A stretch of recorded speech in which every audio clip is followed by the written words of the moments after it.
Alrighty. We gotta plug this in again. I guess if here and you can see me, because I don't know if I did this right. Let me know in the chat. Can I even see the chat from the phone? I don't know. I think somebody's in here. Kate is in here. Is she first? But can she hear me? Let me try on the car.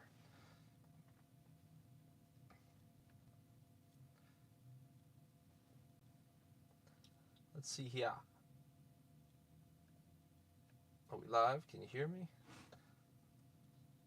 Plug this in again. Yeah, okay. I think we're rolling.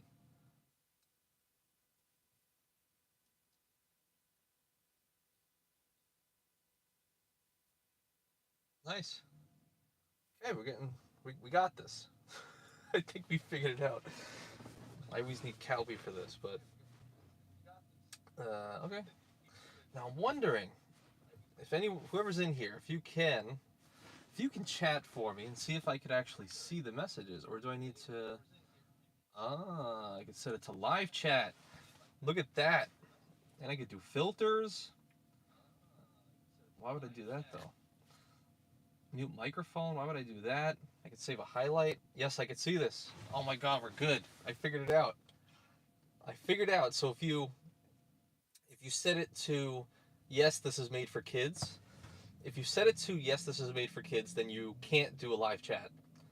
So you have to set it. It's like counterintuitive. I'm like, okay, so if I set it for kids, that means everyone can watch it, right? But no, you have to set it to not made for kids, and then don't restrict it to what I think under 18 or whatever.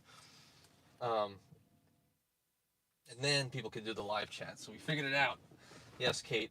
Kate's working, really out here working for Mr. Venture on this holiday. It's pretty not bad out here. We got 3 people. I want to know who's in here. That's what I want to know. I want to know who's actually in here at the moment. Matter of fact, I should message the credit card chat. I'm going to do that on stream. Oh, I don't even have a microphone. There we go. Much better. Now we actually sound like we're professional. I'm all over the place. Let's see if I can message this chat. And it's interesting because this actually, it can archive it immediately. Like I saw it uploading that other clip, and I guess people are watching me fumble around. So we'll see who actually ends up here. I think Sledge was coming, a couple people were coming. But it's only going to work if we have people talking in the chat. It's the only way we could figure it out, because there's nothing I could say that's that interesting. But I am going to message the chat. I am live now for those of you. Oh, Mr. Stan is here. Thanks. We have a different office today. Bit of a different office. A little bit of a different angle. And it's just me. I don't have Calby to help me out. Damn, we got 5 people in here. Tell me Sledge is here. That's all I everyone's great and all, you know, Stan and Kate's great, but if Sledge is not here, I'm not happy. That's the main thing that I'm kind of hoping for at the moment. Matter of fact, let me message that chat. Of you who want to be there.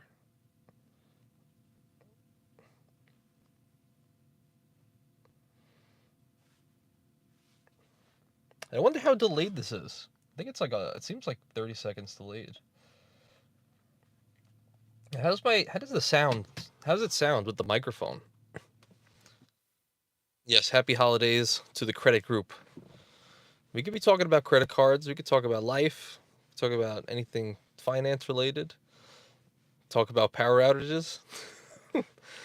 At the moment, we have no power anywhere in South Carolina. It seems like the entire state. Eric Gao is here.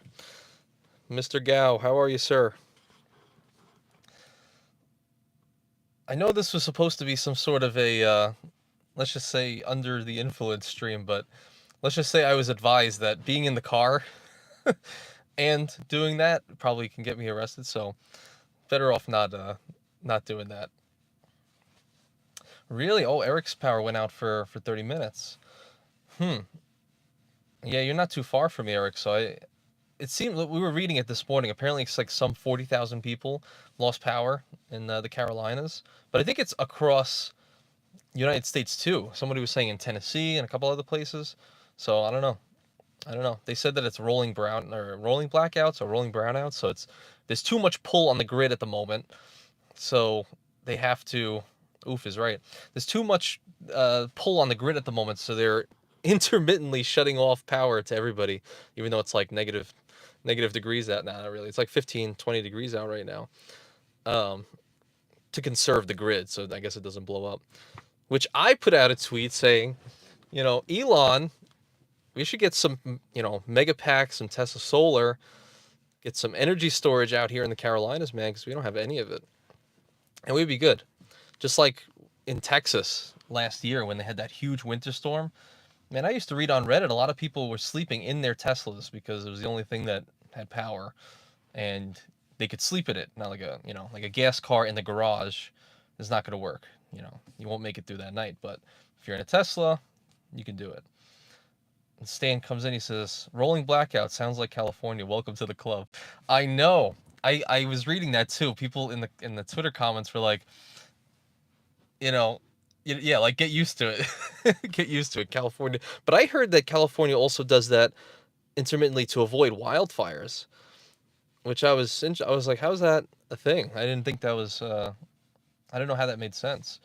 So they're actually turning off the power to, I guess, prevent too much pull on the grid and prevent wildfires. It's interesting. I don't know, maybe you have some insight to that. But it just goes to show, I mean, people call me along with an American Express shill, they call me a Tesla shill because I'm like, for times like this, for times like the winter storms in Texas and all the power that's being pulled in California, we're going to need some sustainable storage, Like, especially when they could eventually plug this car in, the Tesla, into your house and actually generate power for your entire house. And especially when we have Cybertrucks rolling around. Come on. We need that. That's going to be so good for everybody. And, there's not going to be... I don't know, there won't be instances like this. Like, I used to talk to some people in Taiwan, and they used to tell me that as soon as it got just below a certain temperature, that people would actually, well, not only would the power go out, that was the worst of the worries, but secondly, people would actually pass away. Like, people would pass away because of how cold it actually got in Taiwan over the years. I mean, it still happens to this day, which is just crazy to think about. It's really insane. I used to talk to them and they would say, what? They would say, almost surprised that we didn't have people pass away here when it got cold. It didn't even, resonate with me. I was like, how is that possible? But they said, yeah, that's a typical thing. Even like, not to be gruesome, but they said like they would start bleeding out their ears and stuff. I'm like, Jesus Christ, that's horrible. So it seems as though with the advent of electric vehicles and people just starting to buy that out there, there's going to be way too much pull on the grid for at least this time period. I don't know. We'll have to figure it out. But what's everybody doing today? I feel like it's a first date and I'm just talking. Everybody having a good day, Christmas Eve, having an enjoyable time. Hopefully open up some gifts and some very hopefully no fighting with the family, as a lot of families do that nowadays. But I figured I'd come out here. Maybe some people are bored. They have nothing else to do. Not like me or anything. I have plenty of things to do. But, even if it was like 10 minutes, at least I could say what's up to everybody and figure it out. Figure out how to actually stream on this thing. Because that was a little bit of an annoyance to figure out how to get there. Kate's chilling with 10 pairs of sweatpants on, for sure. Kate, where do you live? Your girl has zero power. Yeah. So you're just like a lot of us. Zero power, she says. Well, that's why I'm not in my friggin' suit. I got a couple shirts on. Stan says he's spending time with the family, but popping out a short this morning before. Very nice. Stan is always putting in the hard work, no matter what. Whether it's his day job, whether he's putting YouTube videos out there, putting shorts out there. Constantly putting stuff out there. I was actually going to record some stuff today, but I didn't. Actually have some other things that I have to record, so we'll have to see. I'm running dry on my Instagram content, so I gotta start getting out there. Stan, do you think you're gonna start using Twitter now that it's gained a little bit more popularity? And I really like the new view feature that you could see the amount of views. That you can see the amount of views that are on there, so it doesn't just seem like I'm talking to an open hallway and nobody's there. You can actually see like, oh, 200 people saw this tweet. So I'm like, okay, if I just make the tweet compelling enough, those 200 people can convert to followers, or people that like it or just retweet, whatever. So I like that aspect of it. Kate says, do a Christmas gift unboxing. Unfortunately, I don't think I have anything to unbox. I just have a cowboy hat, and I have my Vajra, my tool of divine power that was gifted to me this Christmas. Well, a little bit before Christmas, but this is the tool of divine power that Elon Musk actually had this on his desk. And apparently, this was it seems like it's a Hindu and almost Chinese tradition. Well, when they're speaking about this, Stan says, I have a Twitter handle ready to go, but not sure how to integrate into my workflow unless I use ChatGPT. GPT? Is it GPT? I forget. Yeah, well, I've been a little bit lazy with it, but I really do think that, at least for the beginning, when you're just starting to push stuff out there, like, Twitter's interesting because you do have to have a good amount of content on there for people to actually read it and it to be compelling enough. But it seems as if you have to, I don't know, I see a lot of things go viral, but it seems the things that do the best are when there's a personal touch on things. So I found very little traction so far with just a straight copy and paste from GBT to Twitter. But I mean, I thought to myself, for the time being, I gotta really try to do like 2 a day, ChatGPT, and just maybe credit card stuff, at least for now. Occasionally some Federal Reserve stuff and, all that stuff. The economy and stock market and all that. But at least for now, it's easy to just have it right. Oh, 3 benefits to credit cards. Oh, how to get out of debt. A couple things like that. Which, I mean, you were talking about it. Like, I can have this write entire scripts if I want to. Entire YouTube scripts. So really can cut down on time. And I don't know. I really don't think people can tell. I don't think they'll be able to, as long as you add a little bit of your own personalized touch to it. Like same thing with the tweets. I like what Hormozy does, where he uses Twitter like the Notes app and just puts ideas out there. That's a good point. I didn't consider that. That is a good point. Yeah, he really does. Sometimes he'll just do... He doesn't really do long things. He does kind of just use it as a notes thing. Maybe one sentence. I can't remember. He put one out recently that I was thinking about. But yeah, Hormozy is a genius with all of that. And it's funny because some of the tweets that do well, he'll take a picture of that as a live photo, save it as a video, and then post that to Instagram Reels. And since Reels get pushed more than just a post, those also do well. So it's like you could repurpose everything, it seems.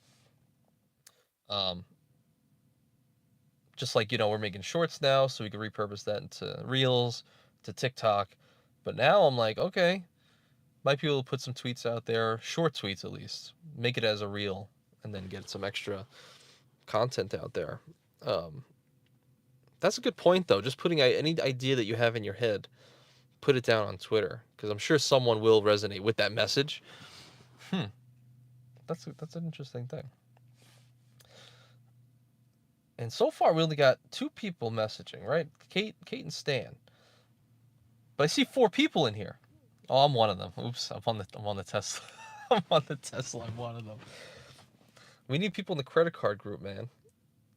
Maybe it's not the best to do it on Christmas Eve, but I figured a test was good enough for me. Yeah, I think the AI, man. This whole chat GBT. I was even I watched something. I think my fiance sent it to me.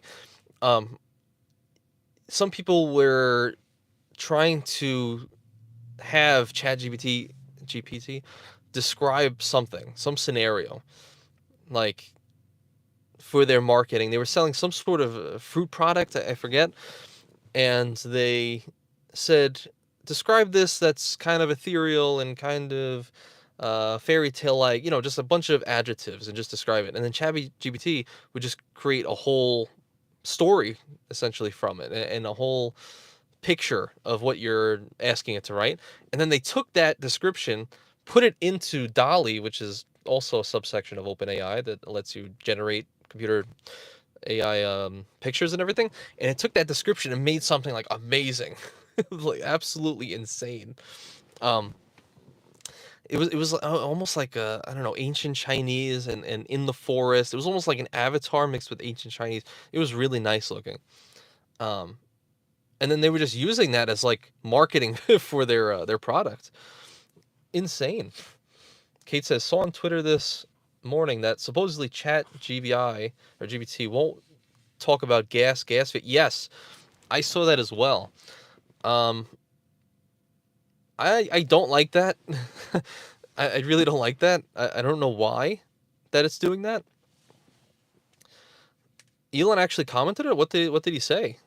And yeah, some people have mentioned that apparently Elon has a hand in as a founder of OpenAI. I've never heard of that.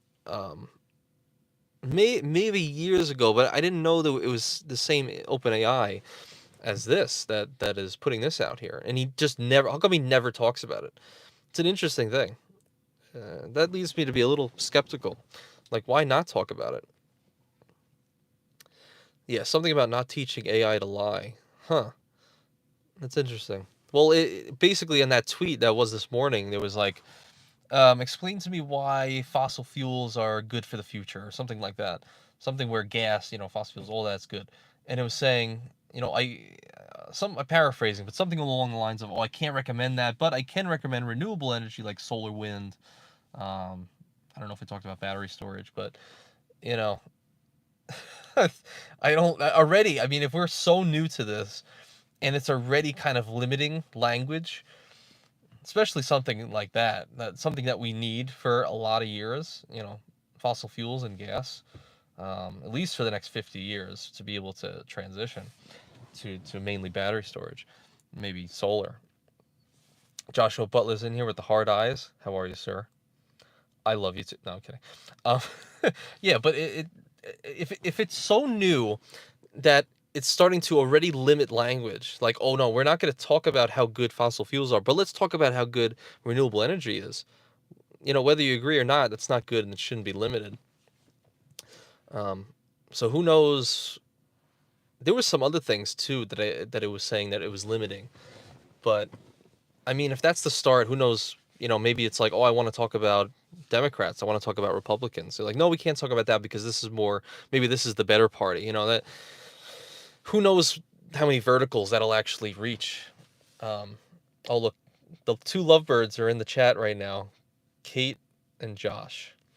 Kate and Josh, you guys, I see you guys always talking to each other in the chat every now and again. Look at that. You guys are right next to each other in the chat right now. This is so romantic. I should probably play some music. I know Josh 30 years. I know Josh 30 years. Kate, how old are you? Who are you? Who are you really? Because everyone said that we were the same person. So how could I be live streaming with 2 hands and chatting at the same time? How is that possible? Please tell me that. They were like, undoubtedly. No, undoubtedly, apparently, me and Kate are the same person. Anthony Ventura has my heart. No offense to anyone else. Right. Okay. My credit soulmate. Sure. Whatever helps United sleep. Yes, that's a thing. The whole credit card group. Friggin', you know CJ. I've seen you on. Yeah, you talked to CJ. He's the main culprit. He's like, okay, Anthony is Kate. Anthony equals Kate because there's no way that Kate can comment so quickly on all of these pages. Ridiculous. I love attention. Sorry, not sorry. I've caused so many problems. You really did. You should have seen all the private chats we've had. They're like, who is Kate? She's disrupting everything. Mrs. and Mr. Venture. Oh my god. Don't make me blush. Hey man, right now we got 9 people in here. I don't know who these 9 people are. Rob Roove is in here. What's going on, Rob? He agrees. Wait, if there's no power, can you charge your Tesla? Does that make you uncomfortable that you have no gas option? Funny you say that, because I researched it this morning. And I wanted to actually take advantage, but I can't really point the camera, but there's a bunch of lights out right over there next to me. And actually, matter of fact, I'm going to do it. Hey, David's in here. What's going on, David? Mr. David is in the Discord, and we talk. You can see right down there, the lights are out. The lights are out at the moment, and people are just treating it as well. Actually, this is a good thing from my older days when I was a driving teacher. Let me ask everybody who's in here. We got 10 people watching. Let me ask. Hey, what's going on, Sky Renan? Let me ask a question to everybody in here. I used to be a driving teacher. If all of the lights are out, all 4 of them, and this car's coming, how do you treat that? Do you just go one at a time? What does that mean? How would you necessarily go about this in day-to-day life, or how should you do it legally? Let me know. Let me know in the chat. Because all these cars they're panicking. Rob Roof says treat it like a stop sign. But what kind of stop sign? Just a regular stop sign? Always stop. Hey, Skyridun, he says an always stop. That's right. If all the lights are out, if all of them are out, you treat them like an all-way stop sign. So you stop once for 1 second. Yes, a 4-way, correct. Kate says power through. just barrel through. That's what you got to do. But I used to have students like that all the time. They're like, well, I'll just wait for everyone to go. I'm like, that will literally never happen. Everyone will be there at the same time. Skyrenon says no cop, no stop. And Kate says no cop, no stop at the same exact time. That is perfect. Yeah, and Stan also said like a stop sign. Yeah. Okay. If there's a postal truck, they go first. That's right. I actually used to teach about that. I forgot about that. There is a hierarchy to who is actually able to go first on a 4-way stop sign. I think you're right. Yeah, postal truck can go first. Ambulance, which actually there's an ambulance right now coming through, and he just barreled through. Everybody barreled through. People are just flying.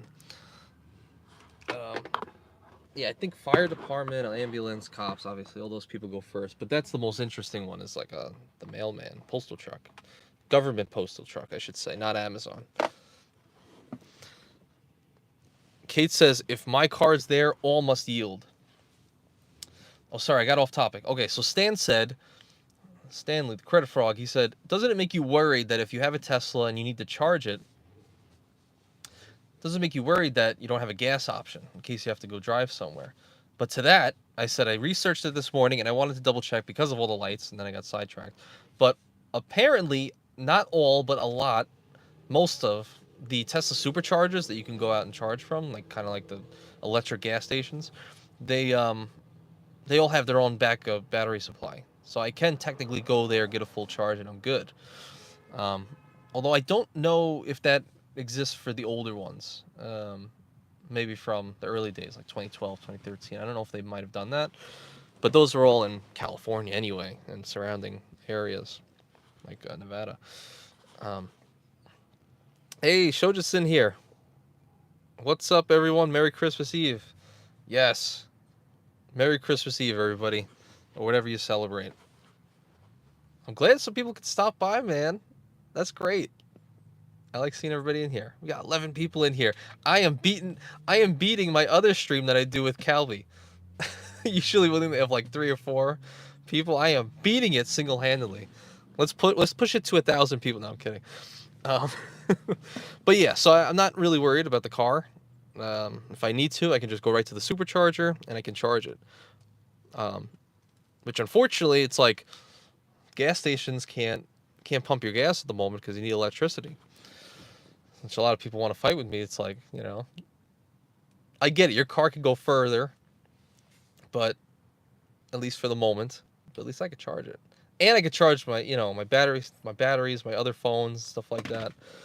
And I could sleep in here if I need to, with no emissions in the garage. Just making the case, you know. David says, do you get to take a tax write-off on the Tesla? I think that was you, right, David? I think many months ago, maybe your first comment ever, I think you said you would be goated if you were able to write off the entire car. I think that was you. It might have been, no, was it that wrestling guy? I think it was another guy. He was like a wrestler. Literally, he has a YouTube channel where he's a wrestler, and he was like, you would be goated if you could write off the whole car. That's the plan. The plan is, technically, this is my office space, right? So I can theoretically, if not the entire car, which I would hope, I can technically section off an area of this car that I use specifically for filming. So that would be the front seat and the passenger seat. And I don't know how this tax code works, and you have to consult the CPA, but I'm pretty sure I can section off this part of the Tesla and kind of divide it against the total price of the car. So maybe if it's a $40,000 car and I'm using 1/3 of it for filming, then, you know, something like $13,000 I'll be able to write off, as long as I have income to actually offset that. You know, that is such an, I've been thinking about it, so I'll be waiting to actually make some income on the channel to be able to do that. So once I have earnings of like 13,000, hey, Forrest Perry's here. Merry Xmas, bud. Hope you have a successful new year. Likewise, appreciate you being here, man. Merry Christmas, and hopefully we all prosper into this next year. I know the market sucks, really does. Interest rates, inflation, highs in the last 40 years. It's actually insane with how much wealth destruction that has happened in the last few months. But it's a time issue, like I tell people. It's not, you know, my fiance tells me this too. It's like, it's not an issue of we did something wrong, or there's something we could be doing. It's just time. Let's just let inflation come down. Let's wait, you know, a couple more years maybe to get rates down to, I don't know. Hopefully we can get at least to the 5% range. You know, I would say that's historically still super low, even just going back 20 years. I mean, a lot of people in those years, rates were in the 10% range for new mortgages, for houses, and car loans even higher. So hopefully we can just get down to, you know, 5% next coming years, and then things will recover over time. But it's a time issue. So you wait a little extra time and things eventually, hopefully, knock on wood, come back. And Show just says, wish the weather here in Michigan looked like your background looked. We got slammed the last few days. Man, I can imagine. I mean, look, I'm from New York, so I get it. You know, I get how harsh the winters were. Especially in Michigan, I would think even worse. How bad did it actually get there, Shojas? How cold is it right now? And did you get snow these last few days? And how high, if so? Sucks, man. And David said, maybe when you do, slap your face on it like me, Kevin, then you could probably do 100%, as anytime you drive for personal, you are advertising your channel. Absolutely. So if not, so you're right, David, if not for sectioning it off as an office space, you know, that is true. It's really like a double whammy or whatever. I don't know, double jeopardy. I can't do it twice. So I'd rather, and I do plan on putting my face on the side. We talked about that in the past. I'm just still working on the design, trying to figure out the best look for it since it's going to be long term. But yeah, once that's on the side, then I could pretty much write this off as a advertising vehicle, and write off the entire thing as a business vehicle. Because yeah, I'm advertising the real estate business and YouTube at the same time. Yeah, you're right. So I shouldn't even worry about sectioning off the office space. That's a good point. Which part of New York are you from? I'm from Albany. So people from Albany will say that we are not really true New Yorkers, but I'm from Staten Island. So one of the boroughs. Hey, Matt Welter, what's up, Anthony, my man? What's going on, Mr. Matt? Mr. Matt Welter, who I think, did you just hit 900 subscribers? I think I might have just saw that. If so, heck yeah, killing it. And almost to monetization.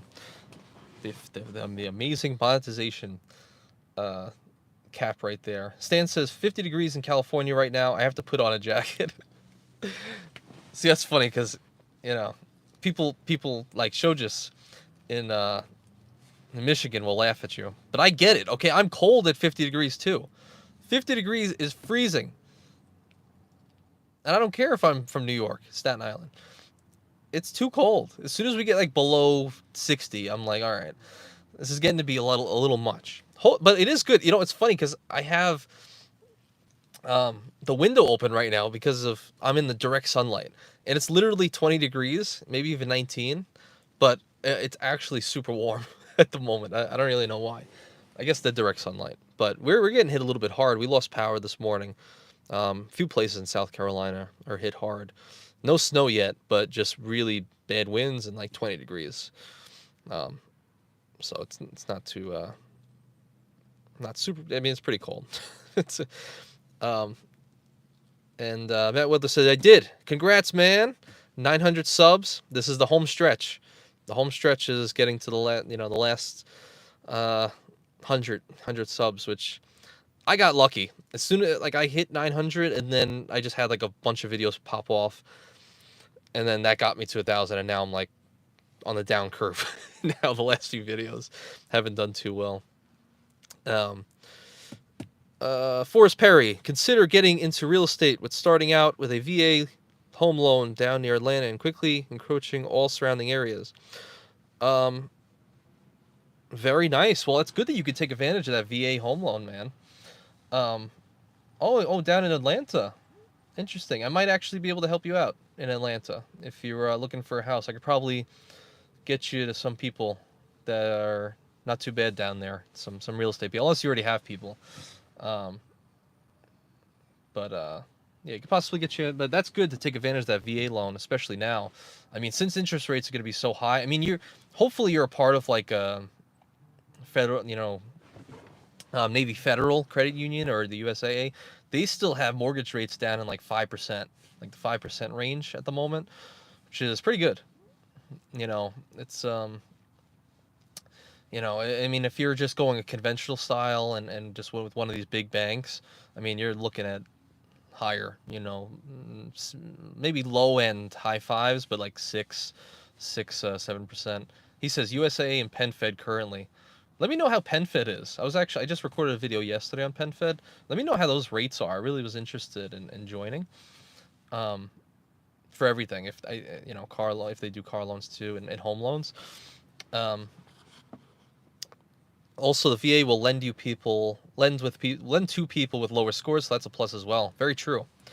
Very true. I mean, for those of you who don't know, VA loans, veteran loans, anybody who's in the military, they can take advantage of this loan.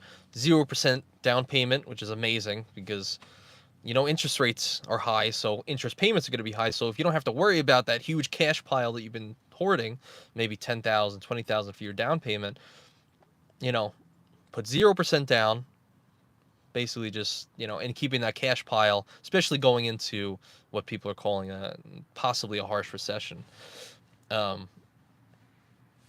David said, how much is property school tax where you at? Down in Albany is close to $8,000 yearly.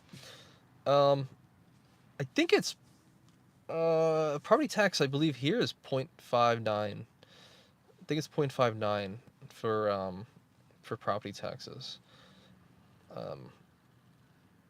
Close to 8K yearly. I don't even remember what the property tax. What was the property tax in New York? I wasn't actually looking at it. That's before I left. I wasn't into looking at that before I left, I should say. But I would imagine in Albany it's a little bit lower than closer to the city. But at least you live in Albany near your good friend Mr. Cuomo, right? Doesn't he live up there? Who's gonna be cooking for everybody? Soja says, yeah, 780 is a great score. I got approved with a 660 and locked in at 2.75%. 2.75 on a home loan? Are we kidding? No way. So just tell me that's not true. Tell me you're pulling us. You're pulling us around. There's no way you pulled a 2.75% interest rate on a home loan. Because that's my interest rate on this car. And I got that over a year ago when rates were low. That's super low. Wow. And Michael Pythium says, no way, LOL. That's but hey man, listen. If you're using PenFed or any of these credit unions, it's possible. Especially a local one. Show just says when rates were still good in early 2021. Man, that's crazy. That's really, really crazy. And hopefully 30-year fixed, right? Imagine it's like you got an arm somehow. I'm like, whoa.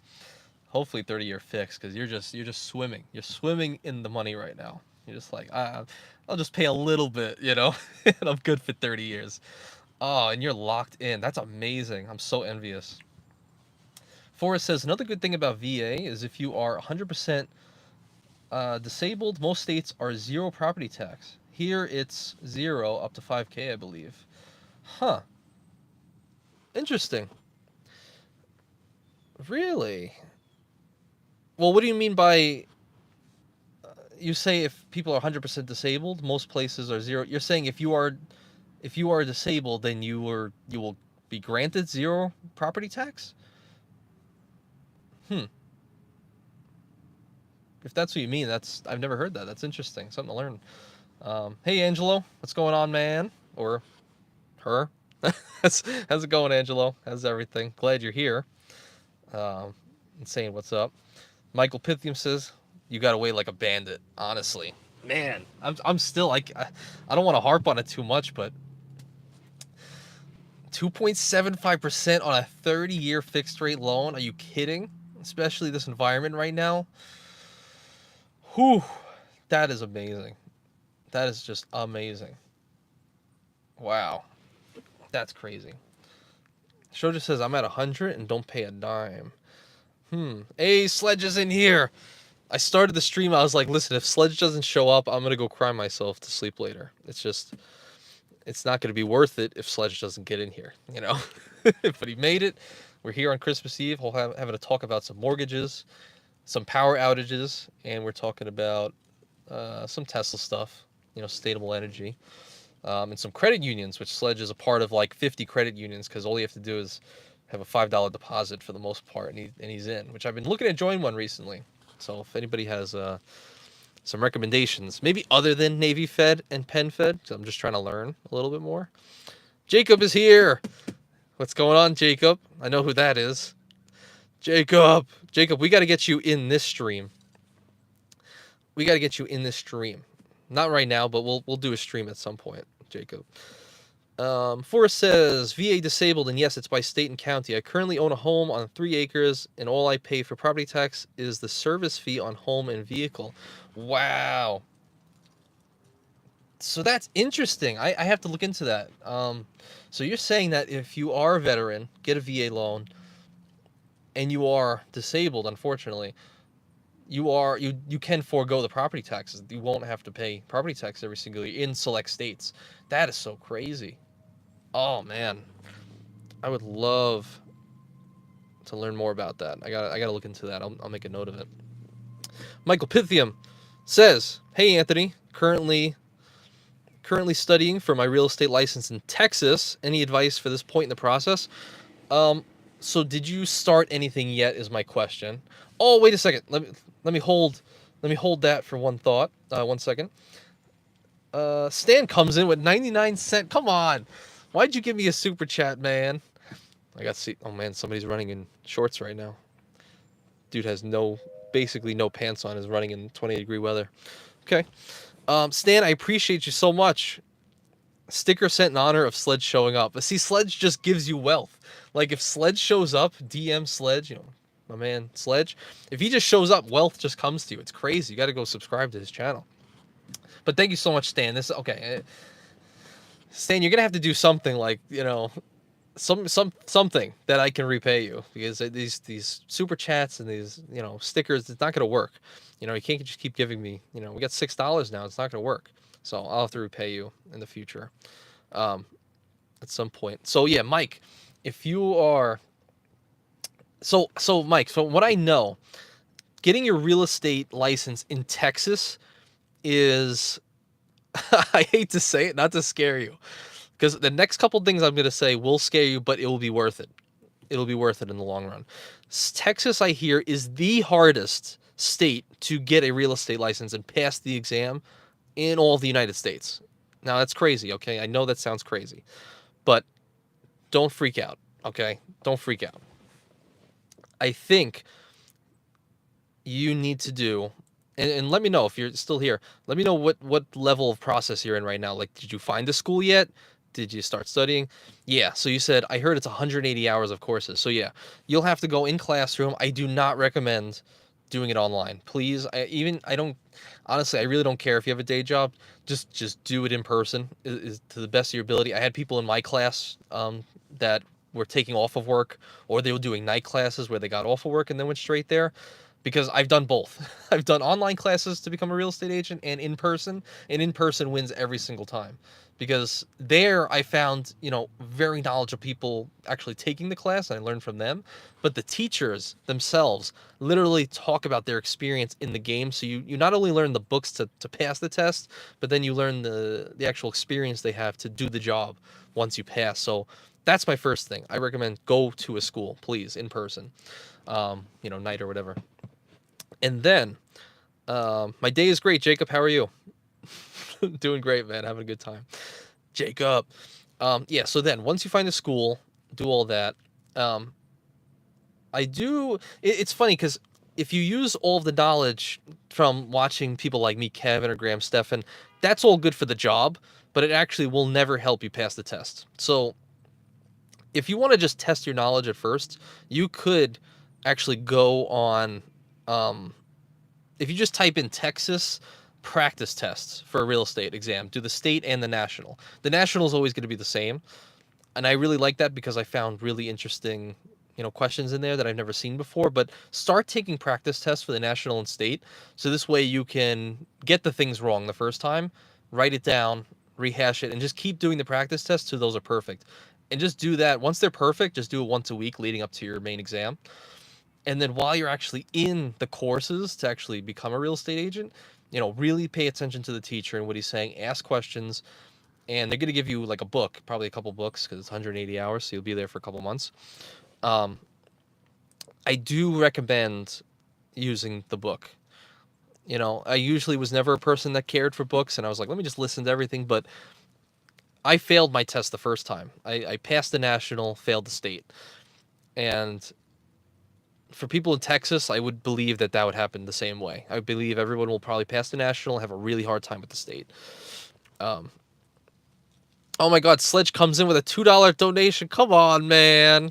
You can't be this is not why I'm here. I'm not here to collect money. I'm here to just talk. And just help some people out along the way, like real estate and all that. Sledge, you can't be doing that, man. I'm going to have to repay everybody. Everybody's going to have to be paid back. It's not going to work. Can't be just donating and then just saying cool or saying nothing. It's not cool. Time is money, Tony. I understand that, Sledge, but it's nothing else. I have a couple things I have to do today, but I don't know. I just wanted to learn how to do this, but I appreciate you, sir, and I will pay you back in the future. And it's going to come when you least expect it, so you'll be afraid. You'll be like, oh my God, is the money coming today or is it coming tomorrow? And then you'll be freaked out. And then one day it's going to be boom, like a $5 hit. And you'll be like, Jesus Christ. You're like, damn, that hit me. No, I really appreciate that, man. Thank you so much, honestly. And just being here. Means a lot. For sure. Okay, back on track. So, do all the practice tests. Get perfect at that, fluent in that language. Do the course, learn from the teacher, learn from the book, and don't take it lightly. Don't take that real estate exam lightly. I will tell you, I've taken a lot of tests to be a driving teacher in school, a few other tests. That was the hardest test that I've ever taken. You know, it was tough, and it took accumulatively about 15 hours of studying. So if you could think about maybe 3 hours a day, 5 days straight, something like that. So just be ready. And I would say, since your course is 180 hours in Texas, and so I'm also going to say that it's probably double the problem, double the hardness of the questions. I would say put double the time in. I would say at least 30 hours of studying before you take your exam. So that's my recommendation, but it's really not more than that. You could really find some good practice stuff online, and then use all the resources that they give you at the school. And he chimes back in. Yeah, I've been going online, but you have me thinking about in person now. I'm telling you, I did the online. I got to the point where I was so annoyed with it that I just kept clicking random buttons until I got through to the end. I could not sit there and do it. I hated it. And had I went to the test, and I was doing that in New York, had I did the test, I would have failed every single time, 100%. But in person, I learned a lot of good stuff, but I didn't learn everything in person either. So because they don't have time to go over the whole book, so you're gonna have to do it yourself as well. Usually those books are about 200 pages, so literally just read through all of it. Don't have to be perfect, but just skim through it so you're familiar with a lot of the terms, because there's still a lot of things I just never heard of until I read. So just to really bring it home, okay?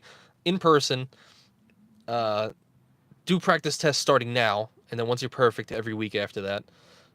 Learn from the teacher, and then start doing the book every week, and just get familiar with all the terminology. At least 30 hours of studying before you take your final exam. And if you pass the national, great. I believe the law is still the same. If you pass the national but fail the state, I believe you don't have to retake the national. You could just go back the next week and take the state again, and then you're good. Because sitting in there for like 3 hours sucks. It really sucks. But if you do all those 5 things, I think you should have no problem passing the real estate exam. Because think about it. I mean, look how many real estate agents there are in Texas.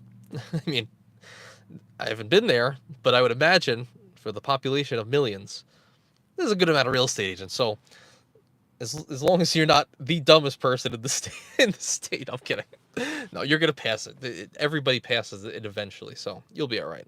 And then you can get out there, and then once it's done, you don't have to worry about it ever again. And you have to take continuing education every 2 years, which is like classroom 30 hours probably in Texas, something like that. And then no test though, so you're good. Jacob says, I don't know what you're talking about, but I'm just a kid. I know you're a kid. But that's why it's so important that you're here in these conversations, you're listening to it. Because maybe you want to be a real estate agent one day. Maybe you want to be a credit card enthusiast. I know you like Teslas. Maybe you want a Tesla. I don't know. But it's good to listen in on these conversations when you're your age. You'll have a lot of years ahead of everybody else at your age bracket. So it's good. Forrest Perry says, are you going to get the AMC card and review it as a meme video? Man, that's funny you say that. The AMC card, we reviewed it on the podcast channel we have with Calby NG. The card is actually, like, I really like the look of it, even though Calby said it was like boring looking. I don't know, kind of cheesy. But I was like, man, you got lights and everything. It's like AMC theaters, like, oh, we're going to the theaters. I kind of really like the look of it. And the sign-up bonus is the best. It's actually the best sign-up bonus relative to the spend. I think it's like, spend $50 and you get 50 back. So it's literally 100% return on spend with that credit card. So go figure that it has the top sign-up bonus. Because you could think about it like, maybe you get the Amex Platinum, 100,000 points if you spend $6,000. So, I mean, maybe if you transfer it to partners, it's worth $2,000, but still, that's still like a 30% return on your money. This is 100% return on your money. So Relatively, it's actually a powerful card, but they didn't mention any perks. Have you heard of any perks that actually come with the new AMC card? I haven't heard anything. I'm assuming just discounts on movies, but like, how often are you going to the movies, man? Like, I think they have a subscription service too, where it's like, I don't know, you pay $30 a month, but you get unlimited movies. So I'm like, okay, so if you just go to 2 movies a month, you break even. But I'm like, who's going to see 2 movies every single month? I don't know. I don't know how many people are going to see 2 movies at AMC every single month. So I don't know if that's the greatest value proposition, but the card's interesting. I don't think I'm going to get it because I'm in the process of kind of canceling certain cards to kind of bring it down. I don't even know what my Chase 524 is right now. I feel like I am at 524. And I feel like I'm at 524, so I don't want to ruin that because I may get some other Chase cards in the new year, but we have to see. But who am I kidding? It's just going to be more Amex cards, right? Forrest Perry says auto status. What do you mean by auto status? Do you mean like car rental status? Or do you get like insurances with autos with the AMC card? Interesting. Show just says maybe if it was a metal card, yeah. I know. This is what they could have done.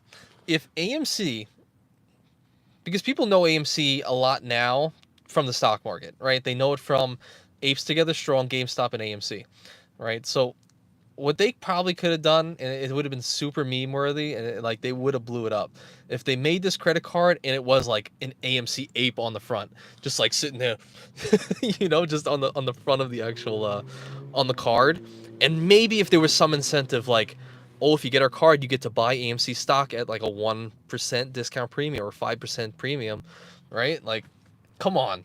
That would be the best thing, especially now that AMC just announced that they're going to do a reverse split and actually somehow convert the ape coin or the ape shares back into AMC shares. Like, man, that's horrible.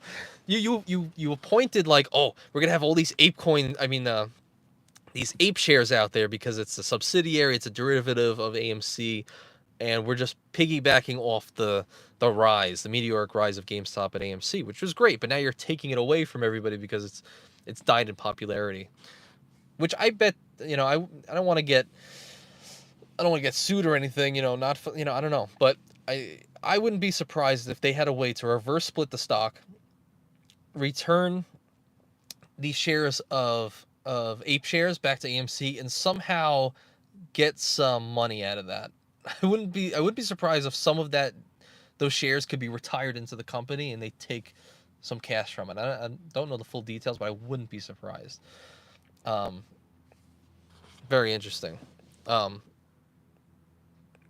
Kate says, "Damn, who gets those Disney cards? Definitely not me." Yeah, we know. Do you have some Disney cards, Kate? Disney cards? Wait, Disney cards? Well, I'm thinking of the Disney like logos they have on certain cards. Oh yeah, I got it by accident when choosing my debit card. Oh yeah. They have a debit card and has like Disney on the front. I seen that. It's like the Magic Castle, right? It's a nice, okay. I don't think there's any benefits, but it has a nice design, which is enough for me. Forrest says, auto starts. It will give you the A-lister status. Oh, auto starts. Oh, I haven't heard of that. It will give you the A-lister status with the credit card. Huh. Interesting. May have to look into that. But if you're a person that already has, like, I don't know, some of the other premium cards, like the Amexes and stuff like that, you get Hertz rental car stuff, and then you get insurance with some of those rental cars and stuff like that. I don't know if that would be worth it just to get the meme AMC card. Maybe if it was a soft pull, I would do it. I don't know. And if it didn't count toward 524. Forrest Perry, sorry for all the typos. I just had surgery and still learning to type with one hand. Oh, man, what happened? If I may ask, I don't want to pry too much, but what kind of surgery, man? Everything good? But at least type with one hand. That's the way to do it. And if you didn't have that hand, you type with your feet. And I guess you just figure it out, right? Robert Dorff is in here. My man. Robert Dorff in the flesh. He says British Airways Visa year one, about 15. So the British Airways Visa year one, 15K return on 30K spend, and 12K return on the first 30K afterwards. Huh. And that's $15,000, right? So you're saying you're saying if you spend $30,000 on the British Airways Visa, you can actually, I guess, by transferring the travel partners and stuff like that, you can actually get upwards to $15,000 in value. So like half the value. Jeez, that's pretty good. But it's still not as good as the AMC bonus. Okay, there's 100% return on spend. I've yet to find a card that has 100. I don't care how little it is, but it still dominates. Um, there's a Disney Visa with discounts on hotels. Robert Dorff said, a Disney Visa with discounts on hotels. I didn't know that. Huh. But I wonder if it's all hotels, like certain, I mean hotels in that area that are kind of affiliated, or is it just Disney hotels, like the ones they have in Disney Springs, right? Isn't there a whole hotel section there, and then there's one off in the water that you have to like take a ferry to in Florida? That's pretty crazy. Forrest says just a shoulder surgery due to an old injury. I hear you, man. I hear you. Hopefully you can. Oh, see you later, Jacob. Thanks for stopping by, man. Appreciate you being here. Hopefully we'll see you soon.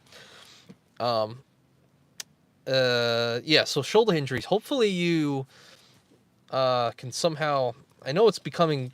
It's still hard to get, but apparently places like BioAccelerator, I forget where they actually are. They might even be in like a Scandinavian country, but or Mexico, I forget. But they have stem cells that you can actually inject into your shoulder, and they're starting to get a little bit more affordable as time goes on. But man, Joe Rogan talks about it and how he injects stem cells into his shoulder and just no pain, just no pain. You know, for all the years of jujitsu and stuff like that. You know, if you haven't thought about it, which you probably have, you know, it might be something to look into. Even if it's like, honestly, even if it's like a couple grand, I would do that. Like for have a lifelong of no issues with my shoulder, I would totally look into stem cells, if it's possible. I don't know, but yeah, who knows what the long term implications of that are. But so far, people say good things. Kate says the discounts are magical. Magical discounts with the Disney Visa. That's right. That's funny. Robert loves that British Airways card. I got to check it out. Yeah, I mean, that's really insane. You're talking about the British Airways Visa being able to get a 50% return on spend on that high of a spend too.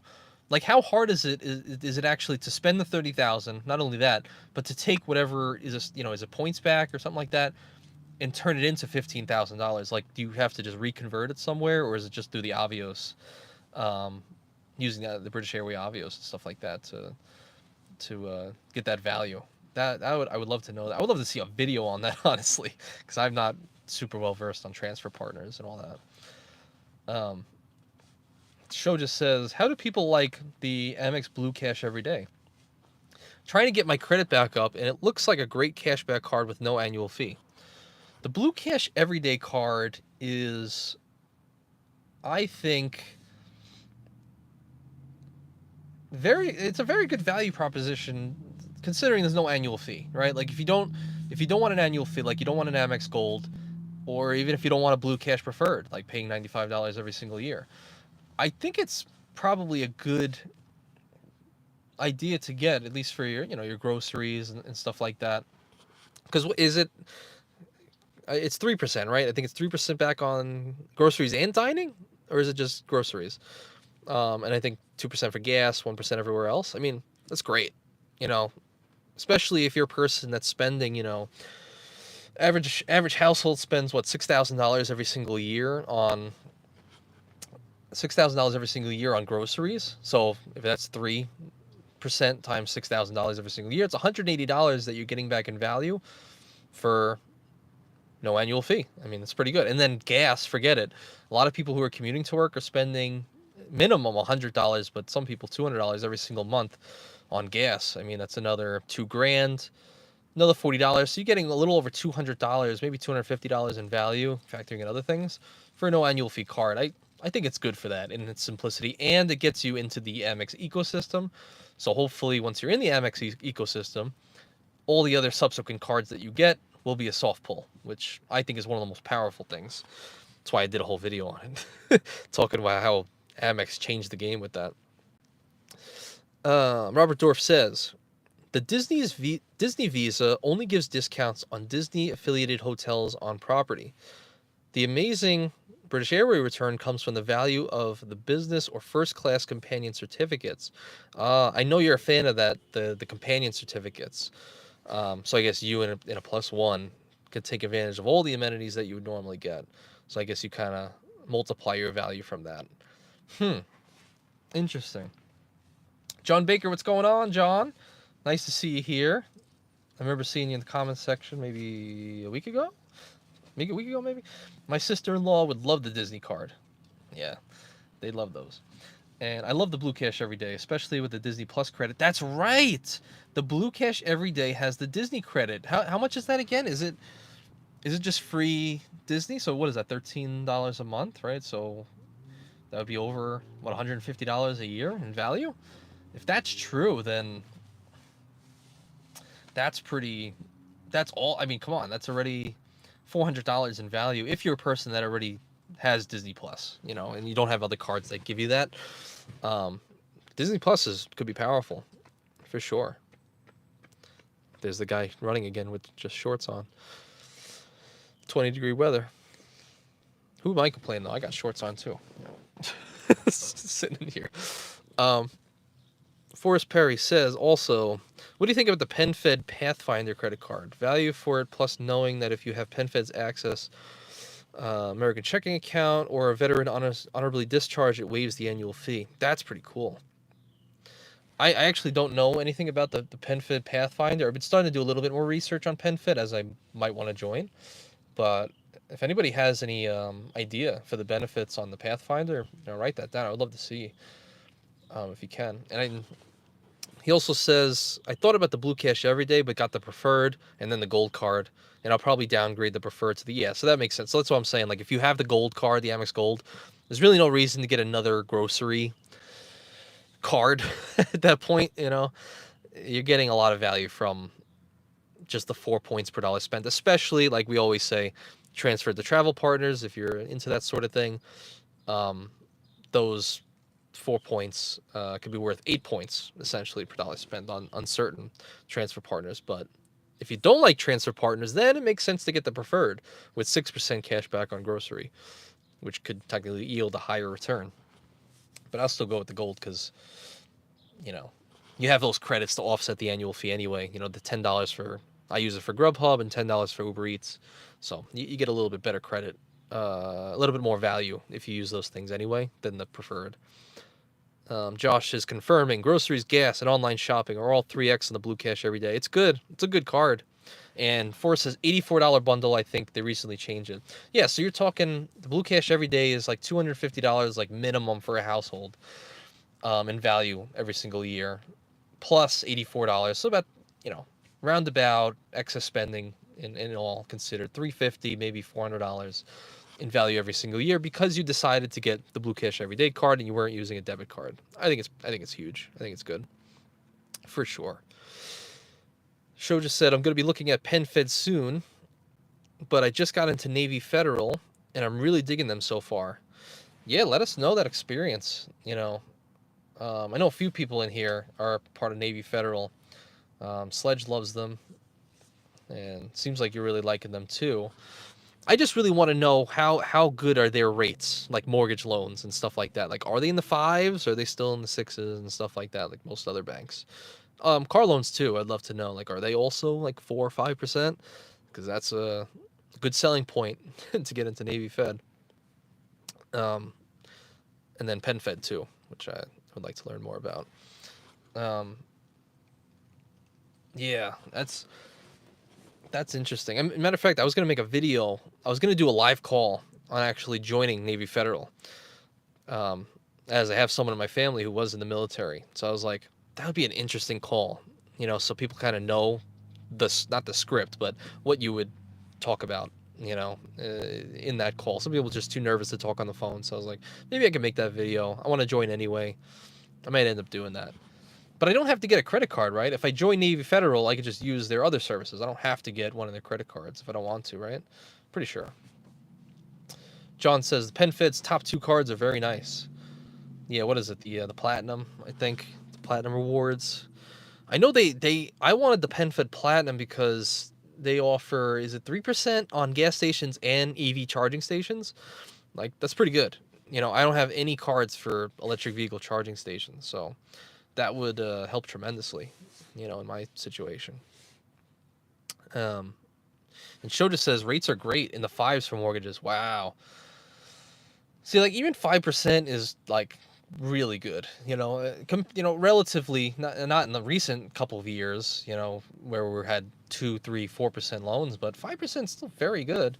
If you go back 20 years, I mean, people were getting loans in the 10%. And especially, like John Baker just brought up, PenFed has savings accounts with 2% APY. Now, that's good, but have you guys seen recently Capital One and Ally and American Express? These 3 companies, Capital One, American Express, and Ally, they have savings account rates in the 3% right now. In fact, I wanted to switch some money over to American Express savings account. They're offering 3.3% on your savings. That's pretty good, Like, are you kidding? That's way higher than I was getting a couple of years ago at Capital One with 2. I thought 2% was high, like for every 10 grand, what is it? How's that math work? Every 10 grand, $200, something like that. It's pretty, that's good. And John Baker says, yeah, 3.3% with American Express with no direct deposit required. So you can just take some money, throw it into American Express savings account, get 3.3%. Like, literally just think of it like this. If you are a veteran, like a lot of these people in this chat right now, you guys are veterans and you're talking about VA loans. You could be with Navy Federal, literally. Say you get let's just say, easy math, you get a 5.3% mortgage loan on your 30-rate fixed rate, or 30-year fixed rate mortgage. So you're paying 5.3%, and you put zero money down on a $300,000 house. So say you just saved yourself, I don't know, let's say you're going to put 10% down for some reason, 30 grand. You could take that 30 grand, put it into American Express savings account, and earn yourself 3.3%. And, well, it depends on how much money you actually put in there, but depending how much you put in the savings account, you could actually, like, deduct that against your mortgage, and that's not even factoring in, all the tax savings that you can get with having a mortgage.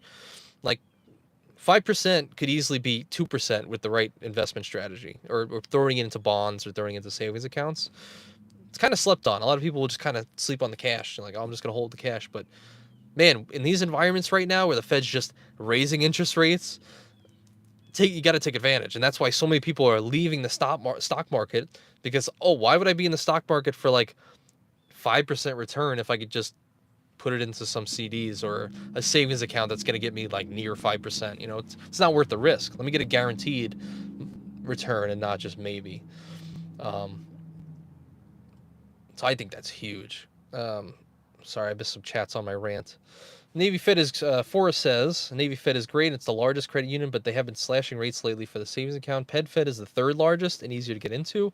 Robbins Financial is also good. I haven't heard of Robbins Financial. I should look into that.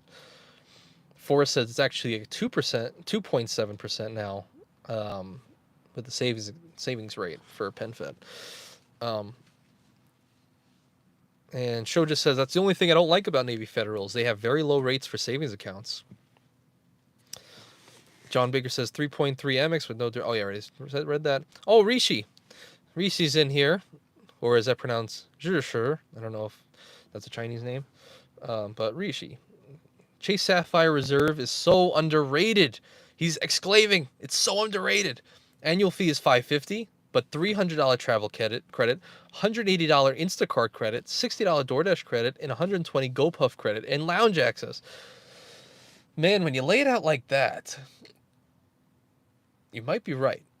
However, how many people use the GoPuff credit? I know Spencer Johnson, you guys probably follow him.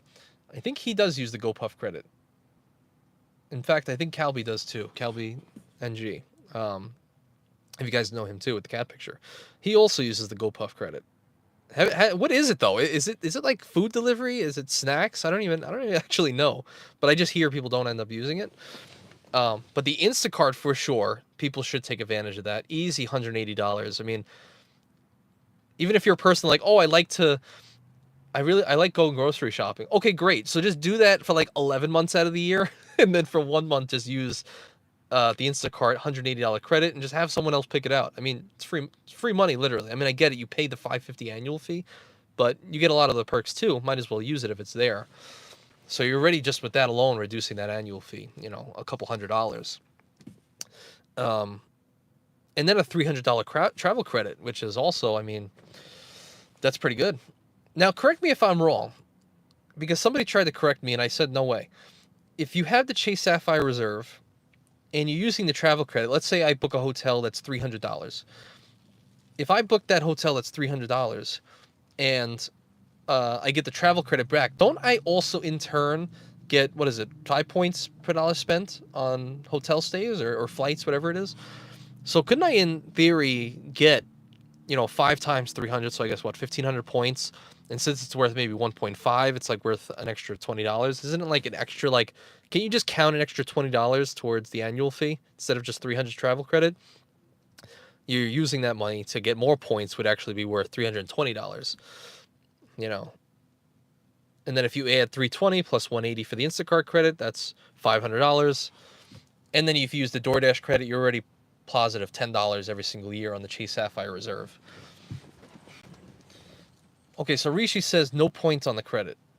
No points. So that's true. So you're saying if I book something and I get the travel credit back, I don't actually get the points as well. The travel credit just kind of consumes that.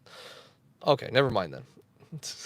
Screw my rant. Because I asked this question because I don't think I'm wrong with this. American Express, I booked the fine hotels and resorts. And I went back recently because somebody asked about this. I went back to it and I booked the hotel through the fine hotels and resorts. And I got the points for it too. I got the points. What was it? I think it was like $200 hotel, $250. So I ended up getting I don't know. It's 1,250 points, which I called like an extra $15, something like that. And I don't think I'm wrong in saying I got those points as well. I got the points and I used the FHR $200 credit back. So I'm not sure. Hey, NM Personal Training. Hey, from the UK. Wow, we got people in the UK. Not to call you out or anything. I mean, it's not super crazy, right? I see the analytics. We got people in Australia. We got people in India, a few places. But shout out to the UK. Thanks for being here, man. Are you a personal trainer? How's that? And if so, how's that business going? That was something I wanted to do years ago. Never actually went into it. But I love to hear about it anytime I meet some personal trainers. Robert Dorff says, I use the GoPuff credit. It's a gamified second tier food delivery service. Not terrible, tiny inventory. Interesting. Interesting. Okay, so yeah, so like I said, like I thought, it is oh, Forrest is leaving. Got to go finish cooking. Not fun one-handed. Have a great Christmas. Do you have a Discord? Yes, I have a Discord. Hopefully you're still here, Forrest. It's in my description.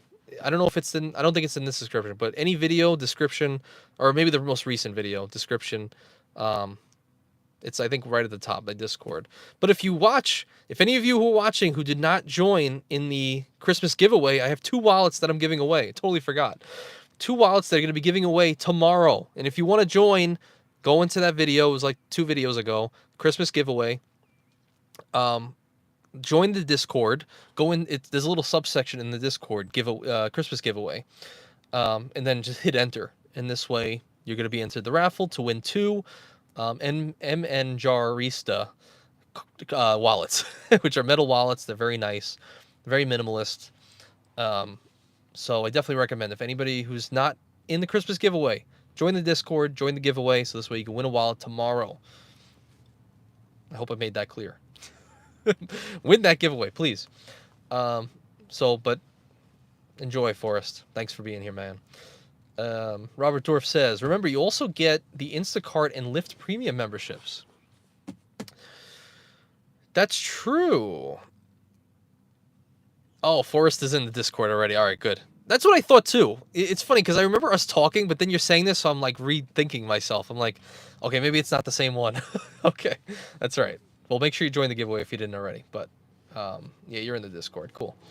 And enjoy the holidays, man. And make that Christmas dinner. Have fun. Thank you for being here, and definitely rest up with that surgery.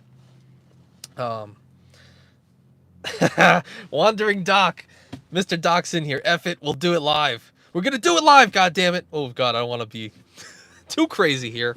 We're going to get banned on stream. We'll do it live. That's right. We'll do it live. Oh, John Baker, you're Anchor. Oh, okay, you're Anchor over there. Gotcha. So we've been talking in there. Cool. Thanks for being here and there. I appreciate that.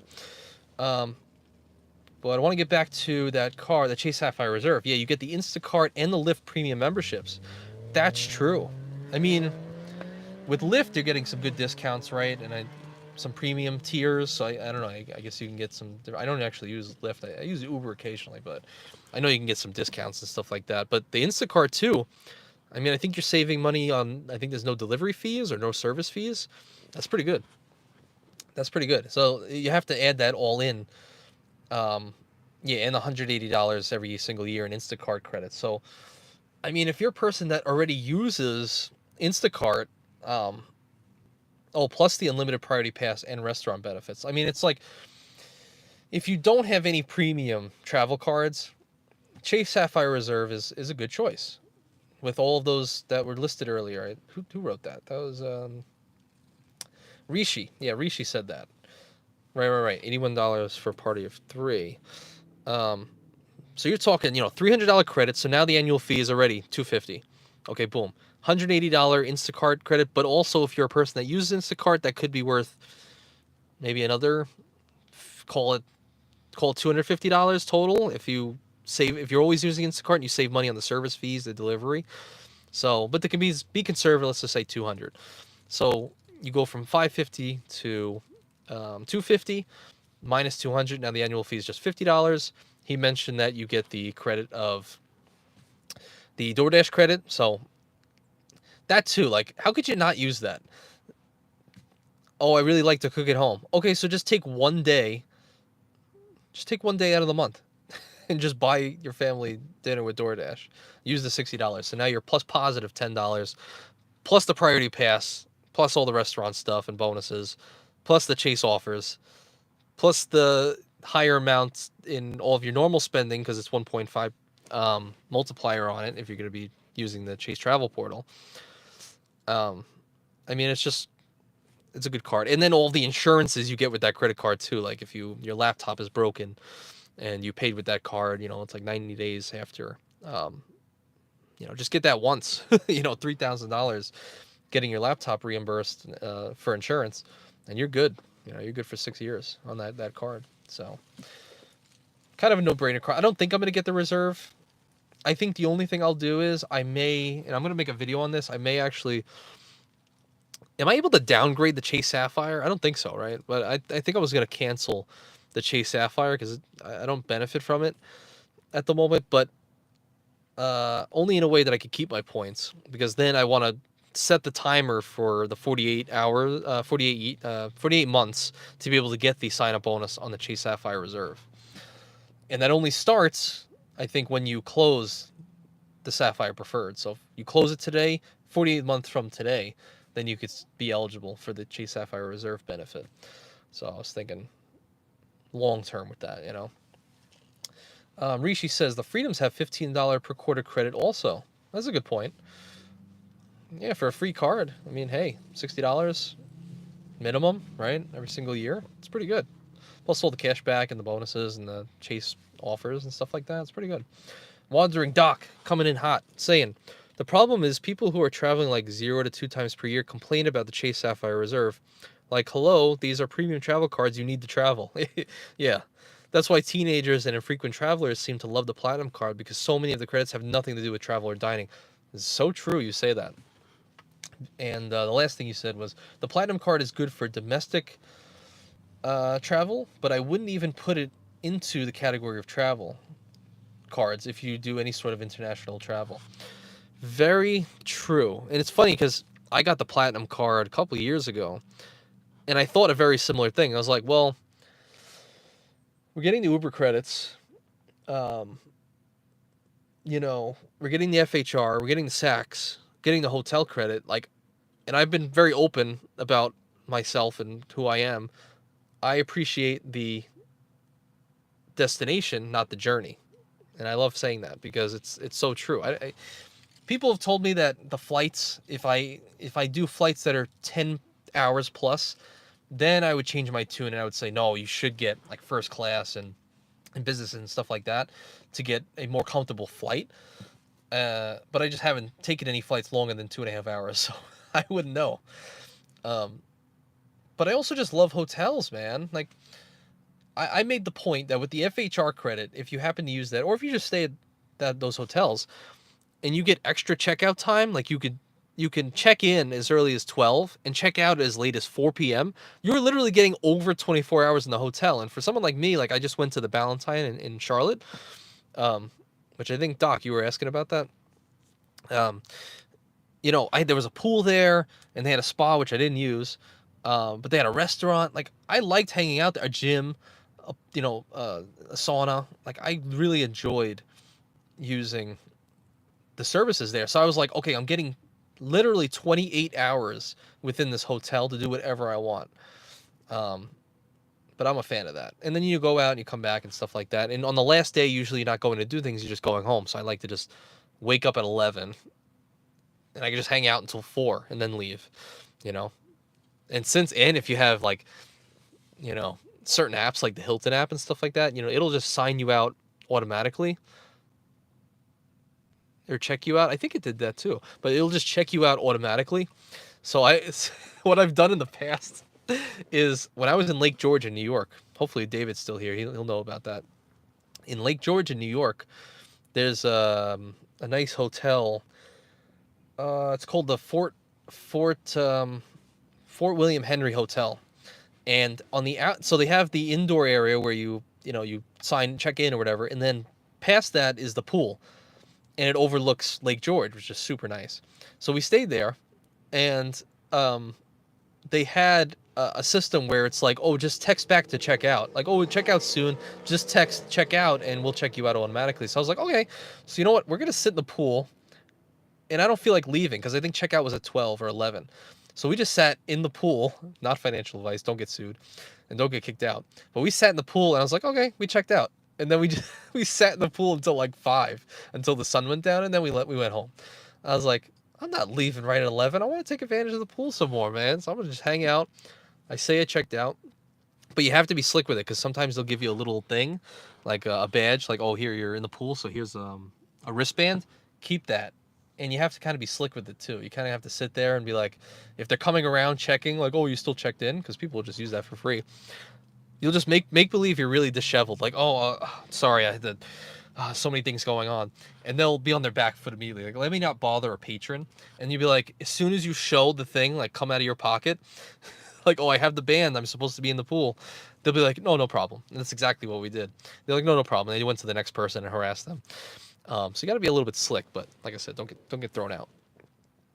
But I'm a little bit of a, shyster sometimes. All right, missing some things in the chat. Oh, who's this? Lolan Sandru 17 coming in, hot, heavy, a little bit sweaty. Thanks for being here. I love the platinum card, but I'm always sad that people downplay the Schwab opportunity. So true. So true. I am with you.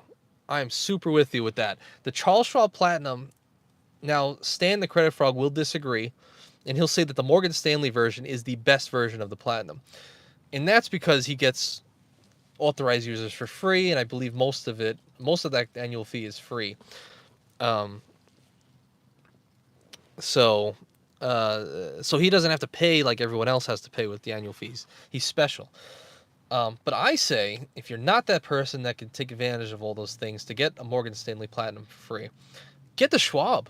I mean, at the very worst, when you get the Schwab, you have all the same perks that you have with the Platinum card. You get an extra sign-up bonus.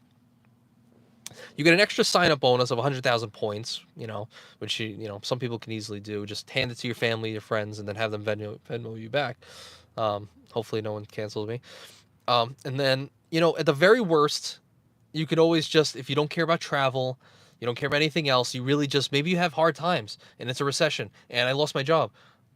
If you're a person that's been building up points all these years, I mean, me personally, I have like 400,000 Amex points. I could just take those points, convert it into 1.1 ratio into the Schwab account, which is like $4,500 cash money, pull it into my bank account, and I have that for rent or I have that for food, and my family won't go hungry. Like, things that people can do to save themselves, and that's why the channel is so important. And I should talk about this more often, but literally, like, in the worst possible scenario, you have those points there in cash for the Schwab in case your family needs it.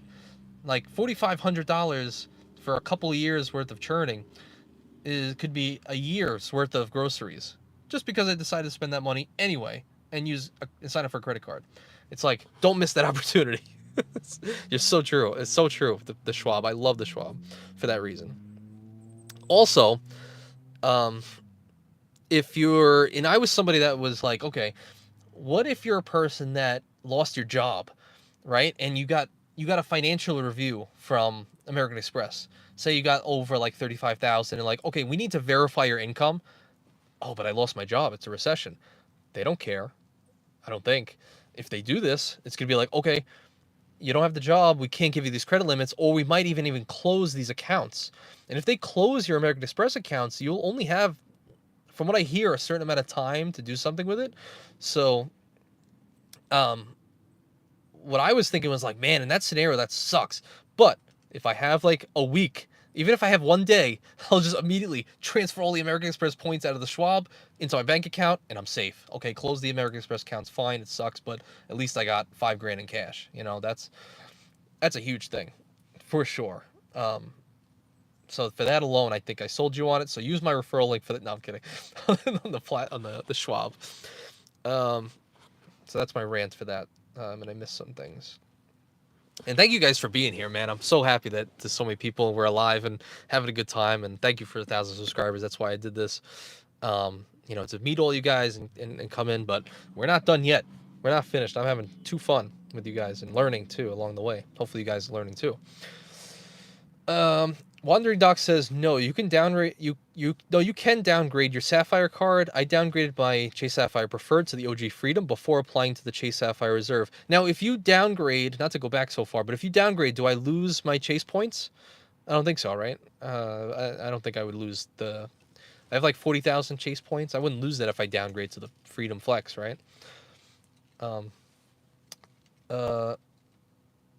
Alola and Sendru says, by my math, 1,000 in a Roth IRA now is more money 30 years from now than 2,000 in travel today. So you're saying don't spend the $2,000 on travel. Invest the money in a Roth IRA instead.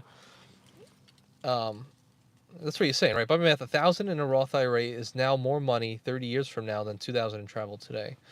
Oh, I mean 100%. Yeah, I mean, if you just take a compounded annual growth rate of, say, 5%, maybe reinvesting dividends, I mean, $1,000 could be worth 30,000 in 30 years, and that 2,000 in travel today won't give you $30,000 or more, but it'll give you a nice experience, and there's no price tag on a great experience. All right, sorry, I had to get a little bit freaky there. All right. Wandering Dog says, I just booked a last-minute FHR on my Morgan Stanley Platinum at the Ritz in Tyson's Corner. Tyson's Corner, that's DC, right? Isn't that DC? Someone else told me to use that there. Calby did. He told me to go to Tyson's Corner in DC. Use the Ritz-Carlton, or is it Virginia? That would be fun. I would love to hear your experience at that Ritz-Carlton. I've yet to be at one of those. We'll probably be able to do 3 FHR bookings next year, so keen on that Charlotte one you mentioned, or maybe Williamsburg, Brooklyn. Yeah, the Williamsburg, Brooklyn is interesting, but I'm just super wary of crime. Just being from New York and being in those areas. Matter of fact, I picked up this car not too far from Williamsburg in Brooklyn. It was I'm forgetting the actual name now, but I picked it up in Brooklyn, pretty much. That's where they sent it. But I just know crime has gone up since then, and I don't like being in New York at all, unless it's Staten Island, but even then, it's not good. Wait, there's a sauna in the Charlotte one? Done. Yes. There is a sauna in the Ballantine in Charlotte. I got it all the way up to... Okay, so you're not supposed to do this, but if you pour water onto the lava rocks, it creates steam, and that creates the heat. But if you keep going, it also it will downregulate the temperature that's actually showing. Like, it'll show that maybe it's 150, but it's actually 180. So people would do this at the local gyms and stuff. But I got that sauna up to like 180, even like I think 185. I was like, I don't care. I'm pushing it to 200. But you might break it, so be careful. Don't do that. I don't advise that. Credit Frogs. Mr. Stan says, I did say that. It's not true anymore. We're talking about the Morgan Stanley Platinum card. Now it's better to put that $25,000 in a high yield savings account and pay the annual fee and authorized user fee using the interest earned. Really? So that changed, huh? I won't ask you about it because you say there's going to be a platinum update, so you guys are going to have to watch Stanley the Credit Frogs platinum update video coming out. Morgan Stanley no longer is giving you free authorized users and stuff like that. It's hard times for American Express, so I actually want to hear about that. So be on the lookout for that on his channel. That'll be interesting. Someone's got a train horn. Andrew says, but even better than cashing out, it doesn't even count towards Roth IRA contribution limits, and it never gets taxed. Wait a second. No. You're telling me that I can take my $5,000 worth of American Express points, transfer it to my Roth IRA, and then contribute another $6,000 because it doesn't count towards the contribution limit? And it never gets taxed? No, I don't believe that. You can't tell me I could put $11,000 in my Roth because the limit, he's saying yes, you could do that? That's crazy. What? For those of you who don't know, the Roth IRA is a retirement account. It lets you put money into the account. Post-tax money. So if I work at a job, I take some money, I throw it into the account. And all of the money that grows within the account will be tax-free as long as you take it out at the age of 59 and a half. That's basically how it works. So it's tax-free money as long as you wait till you're 59 and a half. Anything before that, you'll pay a penalty. I've heard as high as 30%. I forget. But you could take all the money that you contributed, no problem, because you already paid tax on that. So that's fine. So, but what Andrew is saying is I could take my 400,000 American Express points and convert it 1.1 cents to the Charles Schwab brokerage account into the, I guess, Charles Schwab IRA, the Roth IRA, which would be worth like $5,000. And then the yearly limit for the Roth IRA is only $6,000, but it doesn't count towards that limit. So I could technically, theoretically, right now, it's December, I could put $11,000 in my Roth IRA, have it grow tax-free, and then I believe you can, right? January 1st, you could start the new contributions, or is it or April or something? I don't know. But the next year, put another $6,000. So within the span of like a few months, you could literally have like $17,000 in your Roth IRA. Growing tax-free. That's pretty wild.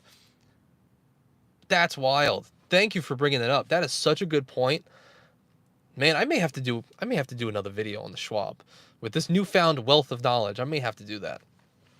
And he says, yes, you can start contributing on January 1st of that year, all the way up until the tax day of the following year. Okay, so yeah, theoretically, within a couple months, you can have, within 1 month, you could have $17,000 in your Roth IRA, if you have that money to put in there, of course. That's pretty powerful. Thank you for bringing that up. That's crazy. Wandering Doc says, no, you don't lose Chase points at all. At least I didn't. Okay. I would definitely downgrade and apply for the new card like 3 days later. I mean, I disagree with that. Money now and travel is now worth more than those things later. So you're saying that you think traveling now is worth more than doing it later? Like as far as being youthful or something and taking advantage of the experience as opposed to waiting like 30 years to go on a vacation? If that's what you mean, Wandering Doc. Oh, right. That is what he's saying. Okay, you don't have to answer that. Wandering Doc says, only because 30 years later is not guaranteed. You might be too old or too sick to be around. So true. It is So true. You know, and that's something I've been thinking about lately. If we can get a little bit deeper, you know, as time goes on, as I get a little bit older, I start to think about how, I mean, it's so cliche, right? Oh, time goes faster as you get older. We know that. But I don't know, as I'm just doing videos and stuff like that, um, things are happening so quickly. I'm like, man, things are changing in the world so quickly. And I'm like, 4 years have passed really quickly. And like, I just moved down here a year ago. So I'm like, wow, it's been a year. Well, not really. It's been like 10 months. But I'm like, that happened really fast. So I've been thinking lately, I'm like, man, maybe there is an argument to being conservative with the money that you save and the money that you earn, and having a safety net for the future, because you have to make sure you're covered. You can't be in debt, you can't have any of these things. But say you're not in debt and you're fairly healthy, not sick, and you're mobile. Why not take the opportunity now to start just doing things every now and again? It doesn't mean going on excursions for a full year, but like, why couldn't somebody as a 30-year-old just say, hey, I'm going to go stay in France for a month. Okay, I'm going to go do that. I get it. Not everyone has that luxury because, you have to work a 9 to 5 job, right? But we all get vacation time, and sometimes it's allotted. So even if it's 2 weeks, why not just take the 2 weeks? Take the 2 weeks and just go use your money. Go spend it. Why? Go have some fun with the money. But I'm still in two worlds because I'm like, man, I have to conserve everything. I can't let anything go. What is everything I'm buying, having a return on spend? Like, I had to buy a suit recently because now I'm a real estate agent, so I have to buy a suit and look presentable. And I fought on that. I was like, I don't want to buy a $500 suit. What's the point? I'll go like this, and I'll talk to them, and they'll find through my actions and my words that I'm a trustworthy person, and maybe I'm knowledgeable, hopefully. But I'm like, oh no, maybe I got to get the suit so I can look presentable. So I got the suit. I went through it, and since that purchase, $500, I was like, man, that's a great purchase, because it does, that alone added to like confidence. Just wearing a suit, like you guys could see in the videos, I wear the suit, and the words, at least my comparing, like if I did a video right now wearing this and versus wearing the suit, I'll feel way more efficient wearing the suit. Like, I don't know, you just feel like, okay, a little bit more accomplished without actually being accomplished. And then people respect you a little bit more because we all judge a book by its cover. We're all looking at each other, and we're making snap judgments based on how we're dressed. If you look at me right now, you think, this guy's going to ask me for money. I mean, truth be told, I think this whole outfit was free. They were all gifts years ago. But they're warm, so they work. But when you're wearing a suit and you walk up to somebody, instantly like, oh, how are you, Anthony? Sir? Immediately. So it's like, okay, And then after that, your words can either help that image and really prove that you're you're really, your words will match whatever confidence level you have. So your words, like, oh, he doesn't know how to speak. He's just fumbling his words, like, and now all of a sudden, this guy in a suit doesn't know what he's talking about, and he's a fake and a fraud. So that can ruin it too. But at least the first initial reaction when you meet somebody wearing the suit is big enough to be like, oh, I respect this person immediately. And then maybe I could help you out with some other things. I appreciate that, Wandering Doc. You are very introspective and wise for an aged young man. Appreciate you, sir. I'm trying. I'm trying, but I also friggin', you could say that I'm introspective, but I also like sit in hotel pools and scheme and tell them I checked out when I really didn't, and I'm stealing time from the hotel. I'm just kidding. Oh, Danny Boy's here. Danny Boy's here. Hold on. For Danny Boy, we gotta wear the cowboy hat for a moment. I don't know why, but Danny Boy's here, so I feel like wearing the cowboy hat. Because we're in South Carolina. Yes, I'm sorry I didn't let you know. I just kind of threw it out there. I did a community post. All right, in my defense, I did a community post. You weren't there. It's not my problem anymore. Just kidding. But I'm glad you're here. I'm glad all you guys are here. But Danny Boy's here, and now the party started. So Sledge came and it made my day, and then Robert Dorff came and made my day. Wandering Doc everybody made my day today. But now Danny Boy now I'm through the roof. It's not even a contest anymore. This is the best moment of my life. Not getting engaged. I'm kidding, but forget it. Okay, let me go back to the chat. All right, enough introspection. Let's see what you guys are saying. What are you guys talking about? Oh, and Andrew, going back to the Schwab and the Roth IRA argument, like take the points out and you can contribute to your Roth. He said he asked like 500 people at Schwab and Amex just to make sure. That's so funny. I would do the same thing. Wandering Doc says travel memories now. Oh, travel and the memories now. You're going to be more mobile, more vibrant, and less cynical, less than in 30 years. So respectfully disagree there. So I don't know if you're disagreeing with me, but I think we were talking about the older thing. With use the money that you have now, you're more vibrant. You can enjoy things a lot more. And yeah, you are going to be less cynical. That's a big thing I've noticed with people who get a little bit older. You kind of you're a little bit less optimistic about things. And you also just want to make sure like things are perfect. Like you're not so much on the fly. Like, oh, let's just go to the Great Wall of China. Just decide one day. Let me just go here. Or let's just stay in a random Airbnb. You're like, no, let me plan this out a little bit more. Which I agree. I like planning, but I like a little bit of planning, and then a little bit of wabi sabi. If you heard that term, I guess that which is perfect because it's a little bit effed up. So it's like you kind of make your plans nice, and then once you're there, you kind of figure it out. You kind of get lost in,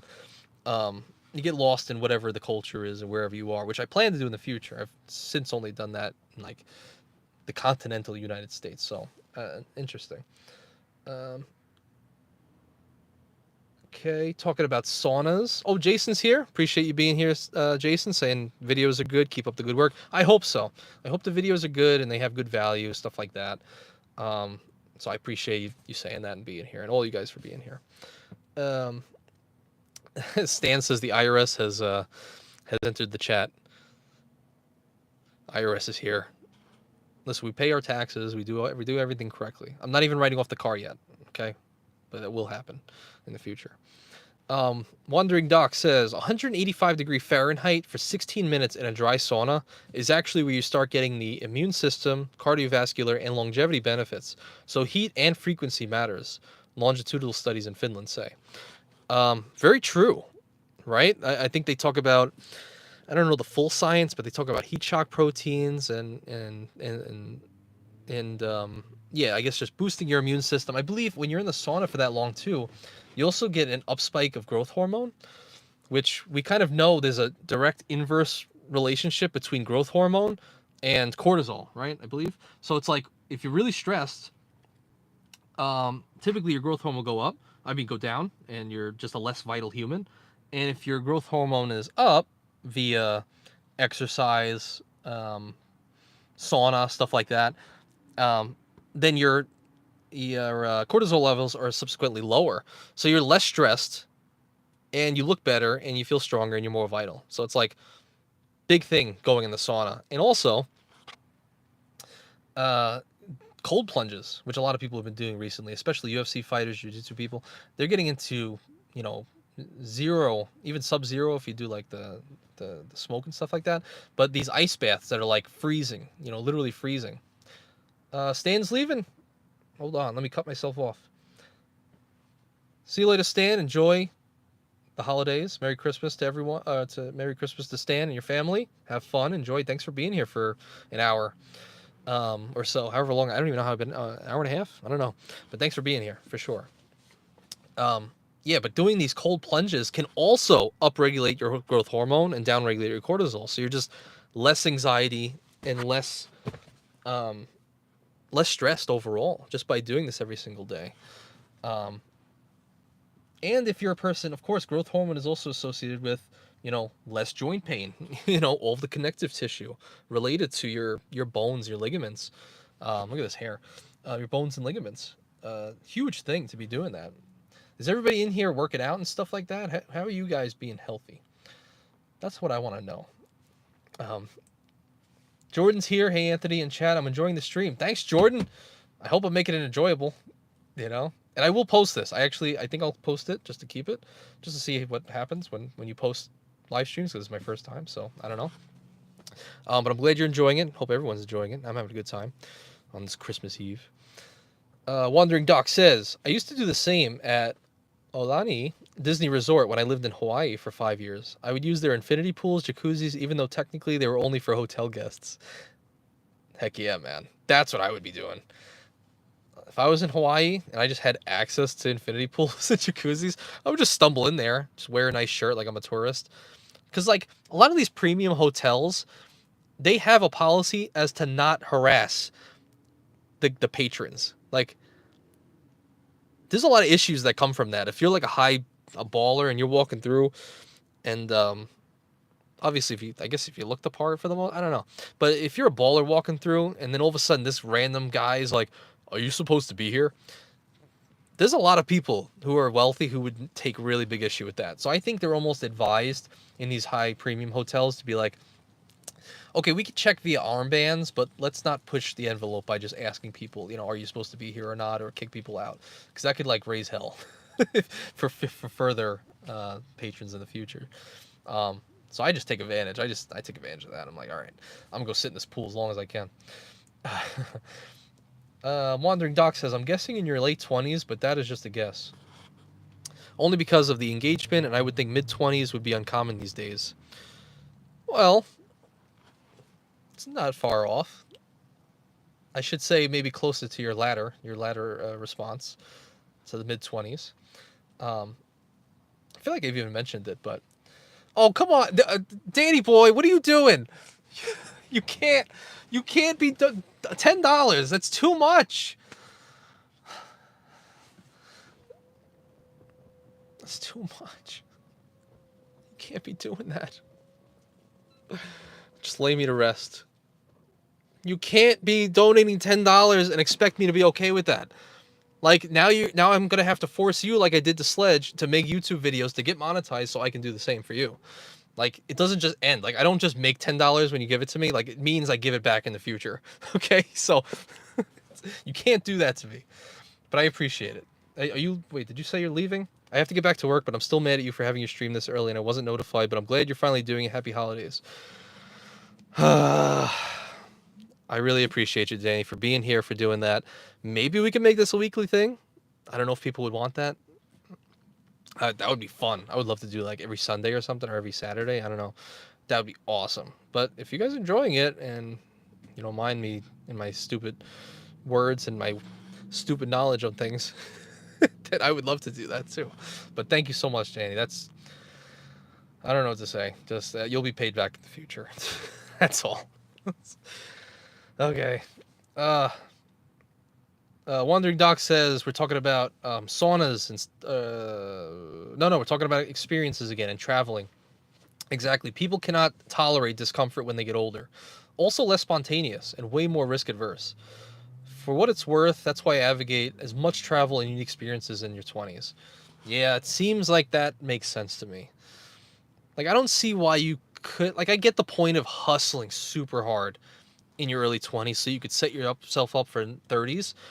And albeit, like, I've been on the record, like, once I hit 30s and stuff like that, I'm planning on taking what's possible out there to revitalize. Like, Joe Rogan goes on HRT and TRT, so testosterone replacement therapy, to revitalize. Maybe he's taking a little bit of growth hormone. That's why they said his gut was a little bit distended. Not opposed to doing that, so you have male vitality for as long as possible. Like, I don't see you as someone who's over 40 should not be doing that, because it's pretty cheap. If you go to a doctor and just say, hey, I want to do a testosterone check, if you're under a certain threshold for your age, like maybe if you're 40 and you're at 200, a 200 testosterone level, I mean, they'll give you some cream that could raise that, even double it, or they can give you some HRT and possibly HGH, but you got to talk to your doctors for that. But I mean, just a lot of people doing that. Instantly, you're raising your testosterone levels to that of someone who was, a 20-year-old, those levels. So can you imagine how much differently you would feel? I mean, you've become so accustomed when you lose that testosterone. You're like, oh, this is just life every day, and things are just kind of monotonous. But forget it, man. As soon as I start feeling that, I'm like, all right, let me go get levels checked, and we might be doing something like that, to increase the vitality. But it's so true. When you get older, more cynical, less spontaneous, you don't enjoy the trip as much.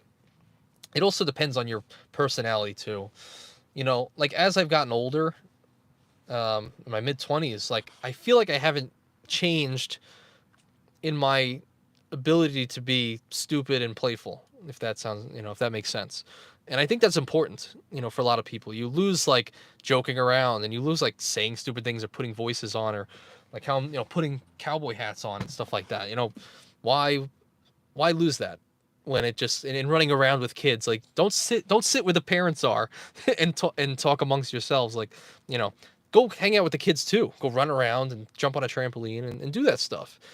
Do everything you need to do to be the person, well, be the person that you were when you met whoever your significant other, because I'm guessing you're married and you're older, or just be the person you were 20 years ago. Be that person every day, but also be your 40-year-old self too, where you're responsible and you're thinking to the future and stuff like that. I mean, makes sense to me. Kate says, do you guys know about Wim Hof? His breathing technique is incredible. Should be used during cold plunges, oh god, I lost it. Should be used during cold plunges, but an amazing everyday practice too. Yes, I have done the Wim Hof method. Hopefully you guys also have done that. Which is just a series of breathing exercises. Like it's maybe 30 breaths or 20 breaths in, no, 30 breaths in, and then you hold your breath exhaled for as long as possible. And that also replicates what we're talking about, where if you're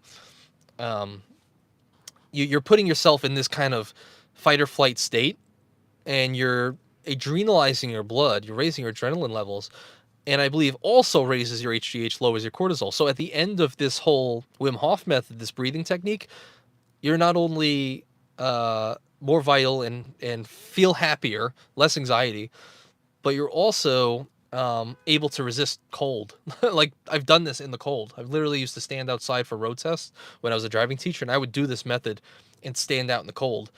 And like all of a sudden I'm like warm because my adrenaline's up and I can withstand cold. In fact, if you guys don't know, Wim Hof is like the only person who's ever climbed Mount Everest shirtless with just shorts, completely. Shorts, just shorts, no shirt, no pants, climb Mount Everest with this technique. He was also injected with endotoxins into his blood, which typically would make people ill within a couple of hours. With this breathing technique, he was able to up his immune response to that specific area, and this was all tested in Amsterdam, I believe. And he was able to fight off the endotoxins, like insane, insane that what he's been able to do. And now he teaches people this Wim Hof breathing technique, and he takes people on a mountain, freezing mountain, to climb Mount Everest, or at least some of their landing zones before you get to the peak.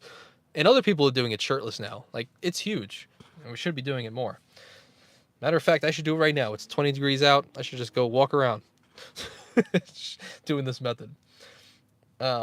Wandering Doc is adding to that point. Correct, sir. Heat shock proteins creating the cascade of interleukins, increased growth hormone levels, and improved immune system at the in the respiratory system. Huh. So I haven't heard of interleukins. It has the root word leuk, like for leukemia. Is that like a blood cell thing? Is it like creating a cascade of red blood cells? That's what I'm assuming, based on what you're saying. And increased growth hormone was just huge. Yeah, and speaking to that point as well, very true. Pay attention after an intense HIIT workout, high intense interval training. So you're kind of running, stopping a little bit, running, stopping a little bit, in a sauna session, and just judge how you feel before and after. He says no stress or anxiety whatsoever. And he says, speaking of working out, I did the best butt ever class at Equinox today for fun. It was 25 women and me and one other dude. What are you doing, like the Brazilian butt lift? You do not the implants, but Wandering Doc's in there doing friggin' kickbacks, trying to grow his glutes. Hey man, I'm down with that. Heavy squats too. I'm down with that. That's so funny.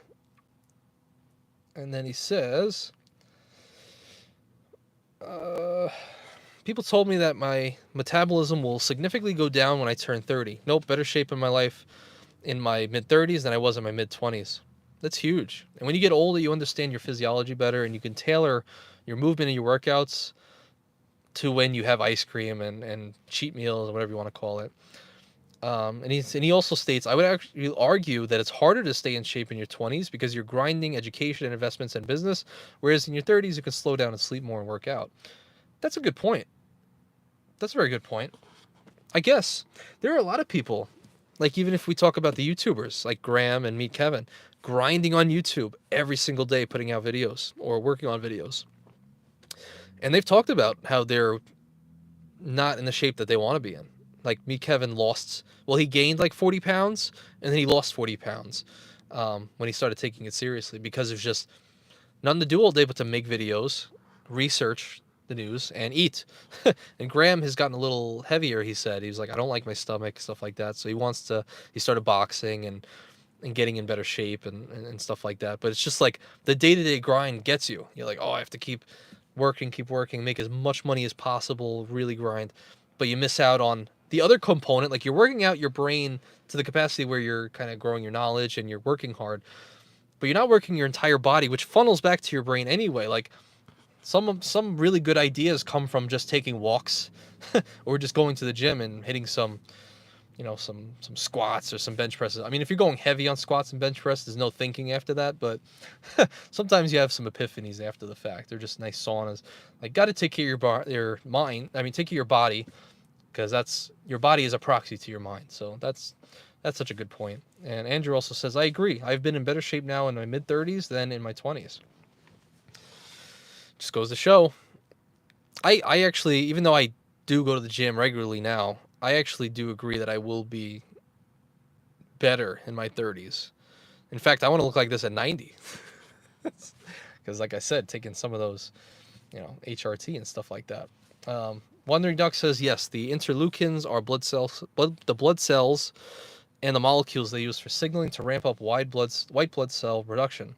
So it's hormonal paracrine, but also increases the number of white blood cells. Okay, so doing the sauna in these high intensity workouts and cold plunges lowers anxiety, increases growth hormone, male vitality, and increases white blood cell counts. So your immune system is much stronger, just walking around in everyday life, which right now, I mean, the sickness going around in the world right now. So that's definitely a good thing to advocate for. Suggest everybody do that.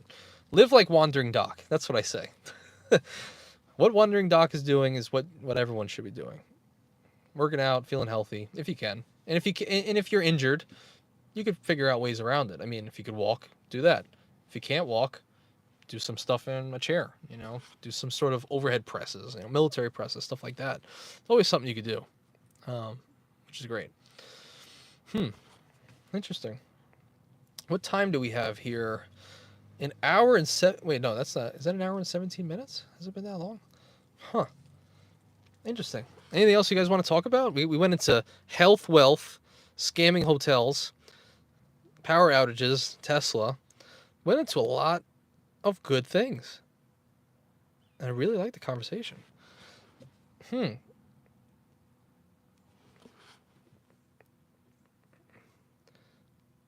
Jason Lewis is here.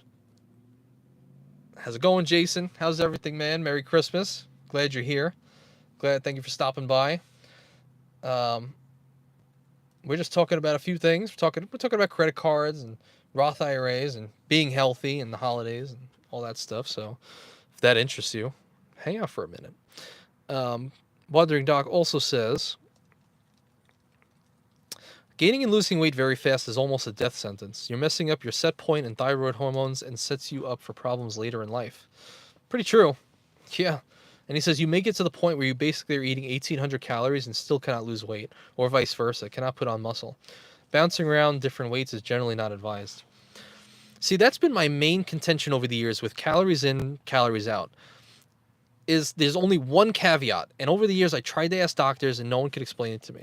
But there are certain medicines that you can take, specifically for getting off drugs, that add to your hunger, which I guess is your ghrelin hormone, raises that, but also messes with your thyroid, which, from what people say, allows you to gain weight while being in a caloric deficit. I don't see how that's possible. I don't see how it's possible for you to be able to take in less calories and not lose the weight just because of the hormone behind the scenes. Because it's like you have a formula. You're burning a certain amount of calories every single day just by being alive. And if you eat under that, or considerably under that, you're going to have to lose weight. There's like no other way. you know, I've never believed the whole starvation mode thing, because I mean that didn't. At least maybe it's a thing for a small amount of time, but I mean, look at all the starving people around the world. I mean, people look like skeletons. It's horrible, But I've also seen firsthand people gain weight after taking these certain pills. So I'm like, is that actually a thing, or is it just do your habits change because your ghrelin hormone is upregulated, your hunger hormone, and now you're just eating more without realizing? Because most people don't know what calories are. They don't think to like, oh, this is a certain amount of calories. They just think like, oh, it's just one thing, not like 200 calories, 300 at a time. Jason agrees. All good things to Roth IRA are great wealth vehicles. Do you recommend the Fidelity credit card? Which deposit the cash back in your retirement account? Cool. We got some good stuff. Okay, so Fidelity. I like the Fidelity card because I really like the Fidelity card because you're getting 2% cash back flat, which is better than a lot of cards, especially if this is like your only card that you have for life. 2% cash back is great, and you don't care for like premium cards.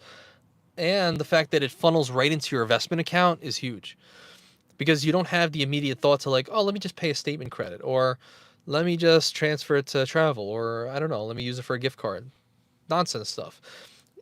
Use that, throw it right into your investment account, and this way you can invest into stocks, bonds, put it in your Roth IRA. You could do a lot of those things. So that 2% really compounds. It's not really 2%.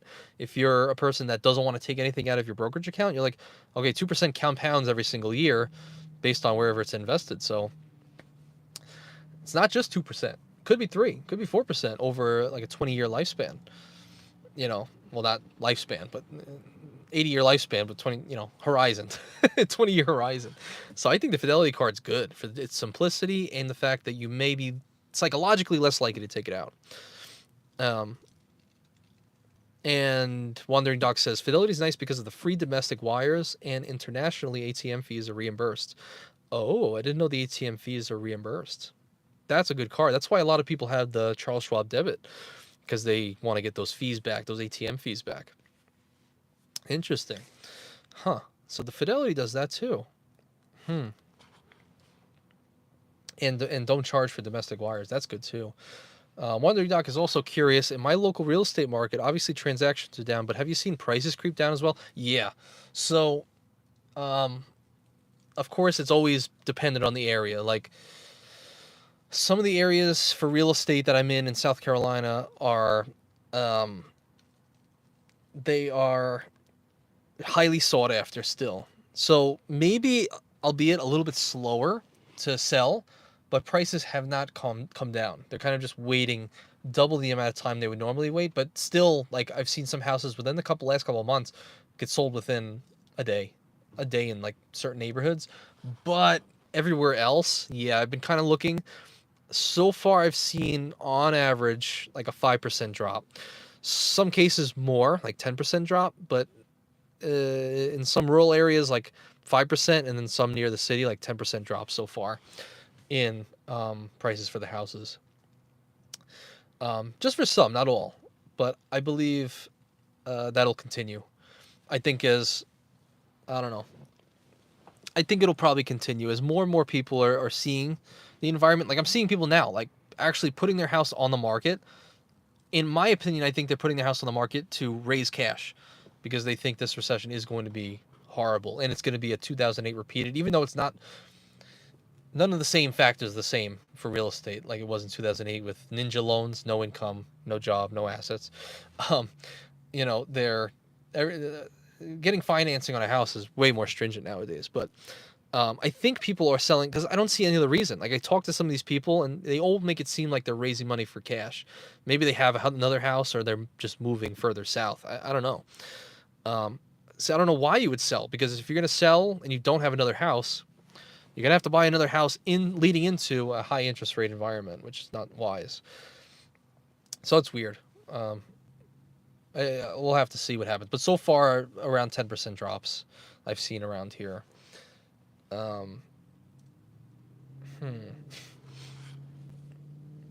And Jason says, how is Charleston, South Carolina market being impacted? Is that still a high desired and therefore growing market in terms of increased prices?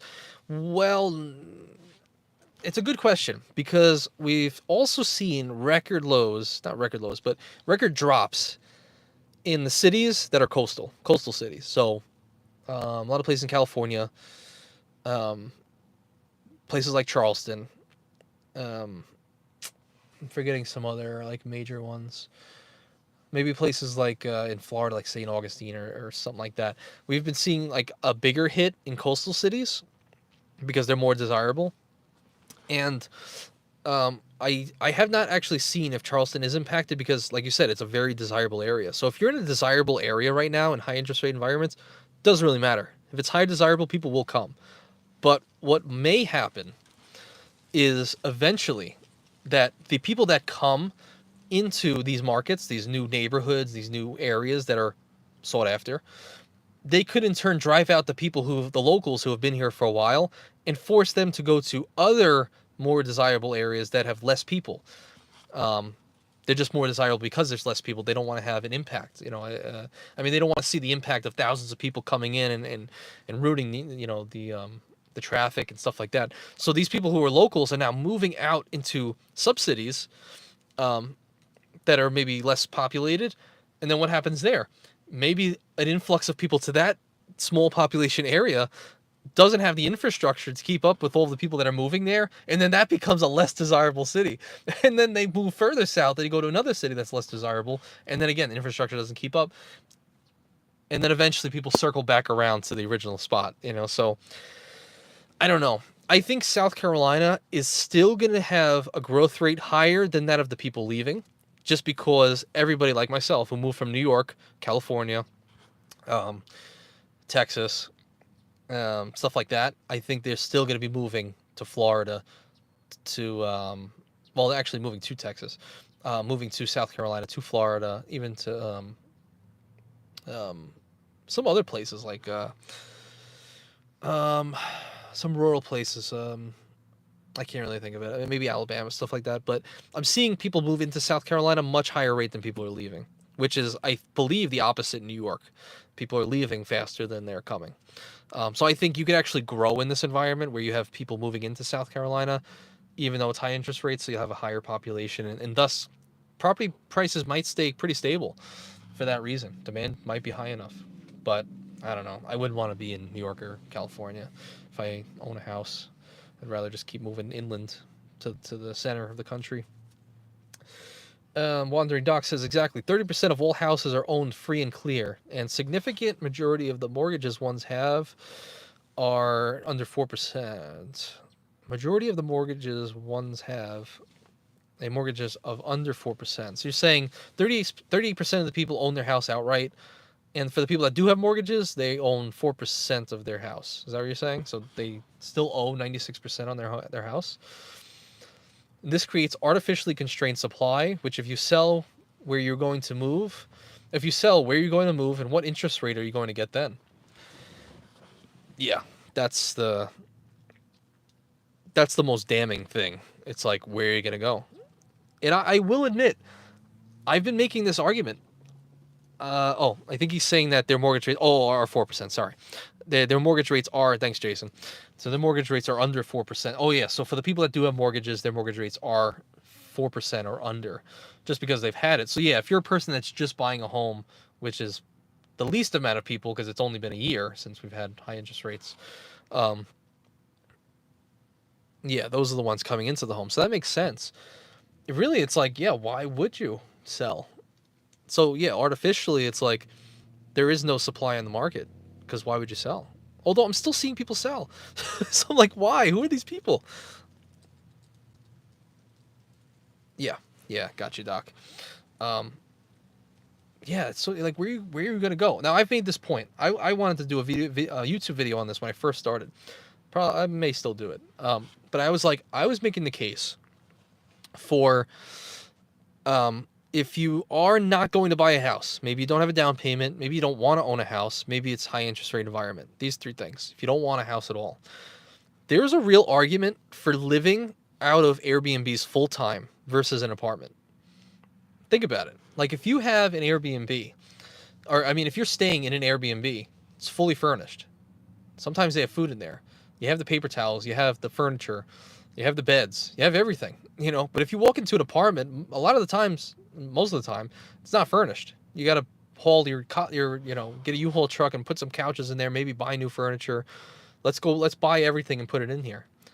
But if I just go to an Airbnb, like full time, everything's furnished. The only downside is, well, another point is, if you use Airbnb, you could technically use like the Amex Green Card, for example, and you can get 3 points per dollar spent on all Airbnb purchases. So if you're a person that's spending $2,000 a month on staying in Airbnbs, $24,000 a year times 3 points per dollar spent, about 75,000 points.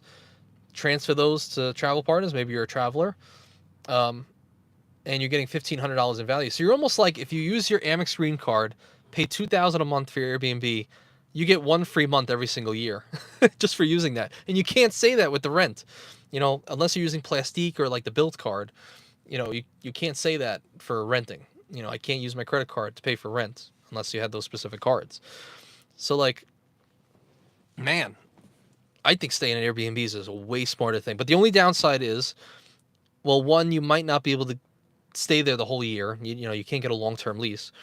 And two, you might feel less likely to really enjoy staying there, because you might be afraid like of moving things around because it's their house. It's not yours at the end of the day. Like I can't rearrange things the way I want. I can't put my picture frames up. I can't do any of that like you would in an apartment. So I could see that. But for me, I mean, I don't care about personalization. I mean, maybe I do, but all I need is like one shelf and I'll be fine. And I'd rather stay in like a fully furnished Airbnb. And you have the opportunity to move if you want to. Like, okay, let's jump to another Airbnb. Let's do another one. Okay, let's go to Nashville today. If you're a person that works from home, you could jump around. But even if you work in just a place, you stay in an Airbnb there. And sometimes it's not even as expensive as $2,000 a month. Sometimes it's like $1,000 a month. So without all the contracts and the leases. And sometimes you could even work it behind the under the table stuff with Airbnbs, which you shouldn't do because then you're not insurance and all that stuff. But sometimes people work out deals where they'll just say, all right, I'll take it off Airbnb and you can rent it at the same rate. So a lot of different things you could do. Let me see, what's my battery at? Oh, we're actually not bad. So let me agree or disagree with that.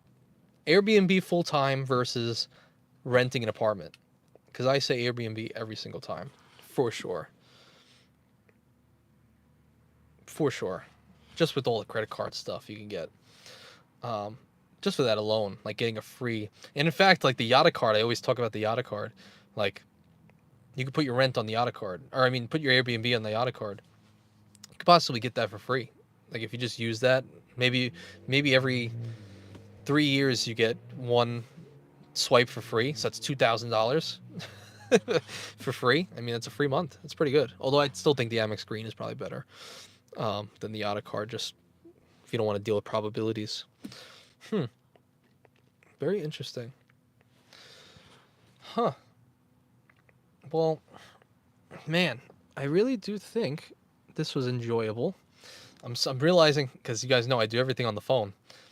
I guess it would depend on the location. Some places Airbnb would be a lot more expensive, while some would be similar to regular rent. Yeah, it's true. Forget it. If you're near some really like important cities, Airbnbs could be super expensive. And plus, if you find the wrong one, they'll charge you a really high cleaning fee. It's like, oh, you're paying $400 cleaning fee and the stay is like $200. Like, what? How? How did that happen? Horrible. Okay, Jason Lewis, you have to go run a quick errand. I look forward to rewatching the stream when I get back. Merry Christmas to you and yours. If I can give you a hug, You didn't even finish the sentence. But if I could give you a hug, then I would. And I would do the same. Thank you so much. Merry Christmas to you, Jason. Thanks for stopping by. And enjoy the day. Wandering Doc says, I was looking at Airbnb costs, $600 per month right near the Miraflores neighborhood in Lima, Peru. High-end neighborhood on the beach, $600 per month for a huge two-bedroom. I would say don't visit these places because you're going to feel really bad about what you're paying in the United States for what you get. In Peru, huh? That's interesting. I've looked too. I've looked in like Taiwan and stuff for Airbnbs. They have really comparable rates. Or in Japan, like Airbnbs. I don't know. I would feel a little bit odd to do Airbnbs in other countries that I'm unfamiliar with yet. Just because I don't know everything that may go on. Like, I've been around the United States. I know how some of these people are. So I could deal with them a little bit better. And I'm like, what are the tricks? But I don't know other countries. Especially, I have to speak the languages. There's no doubt. Like, I'm not going to Peru unless I speak Spanish.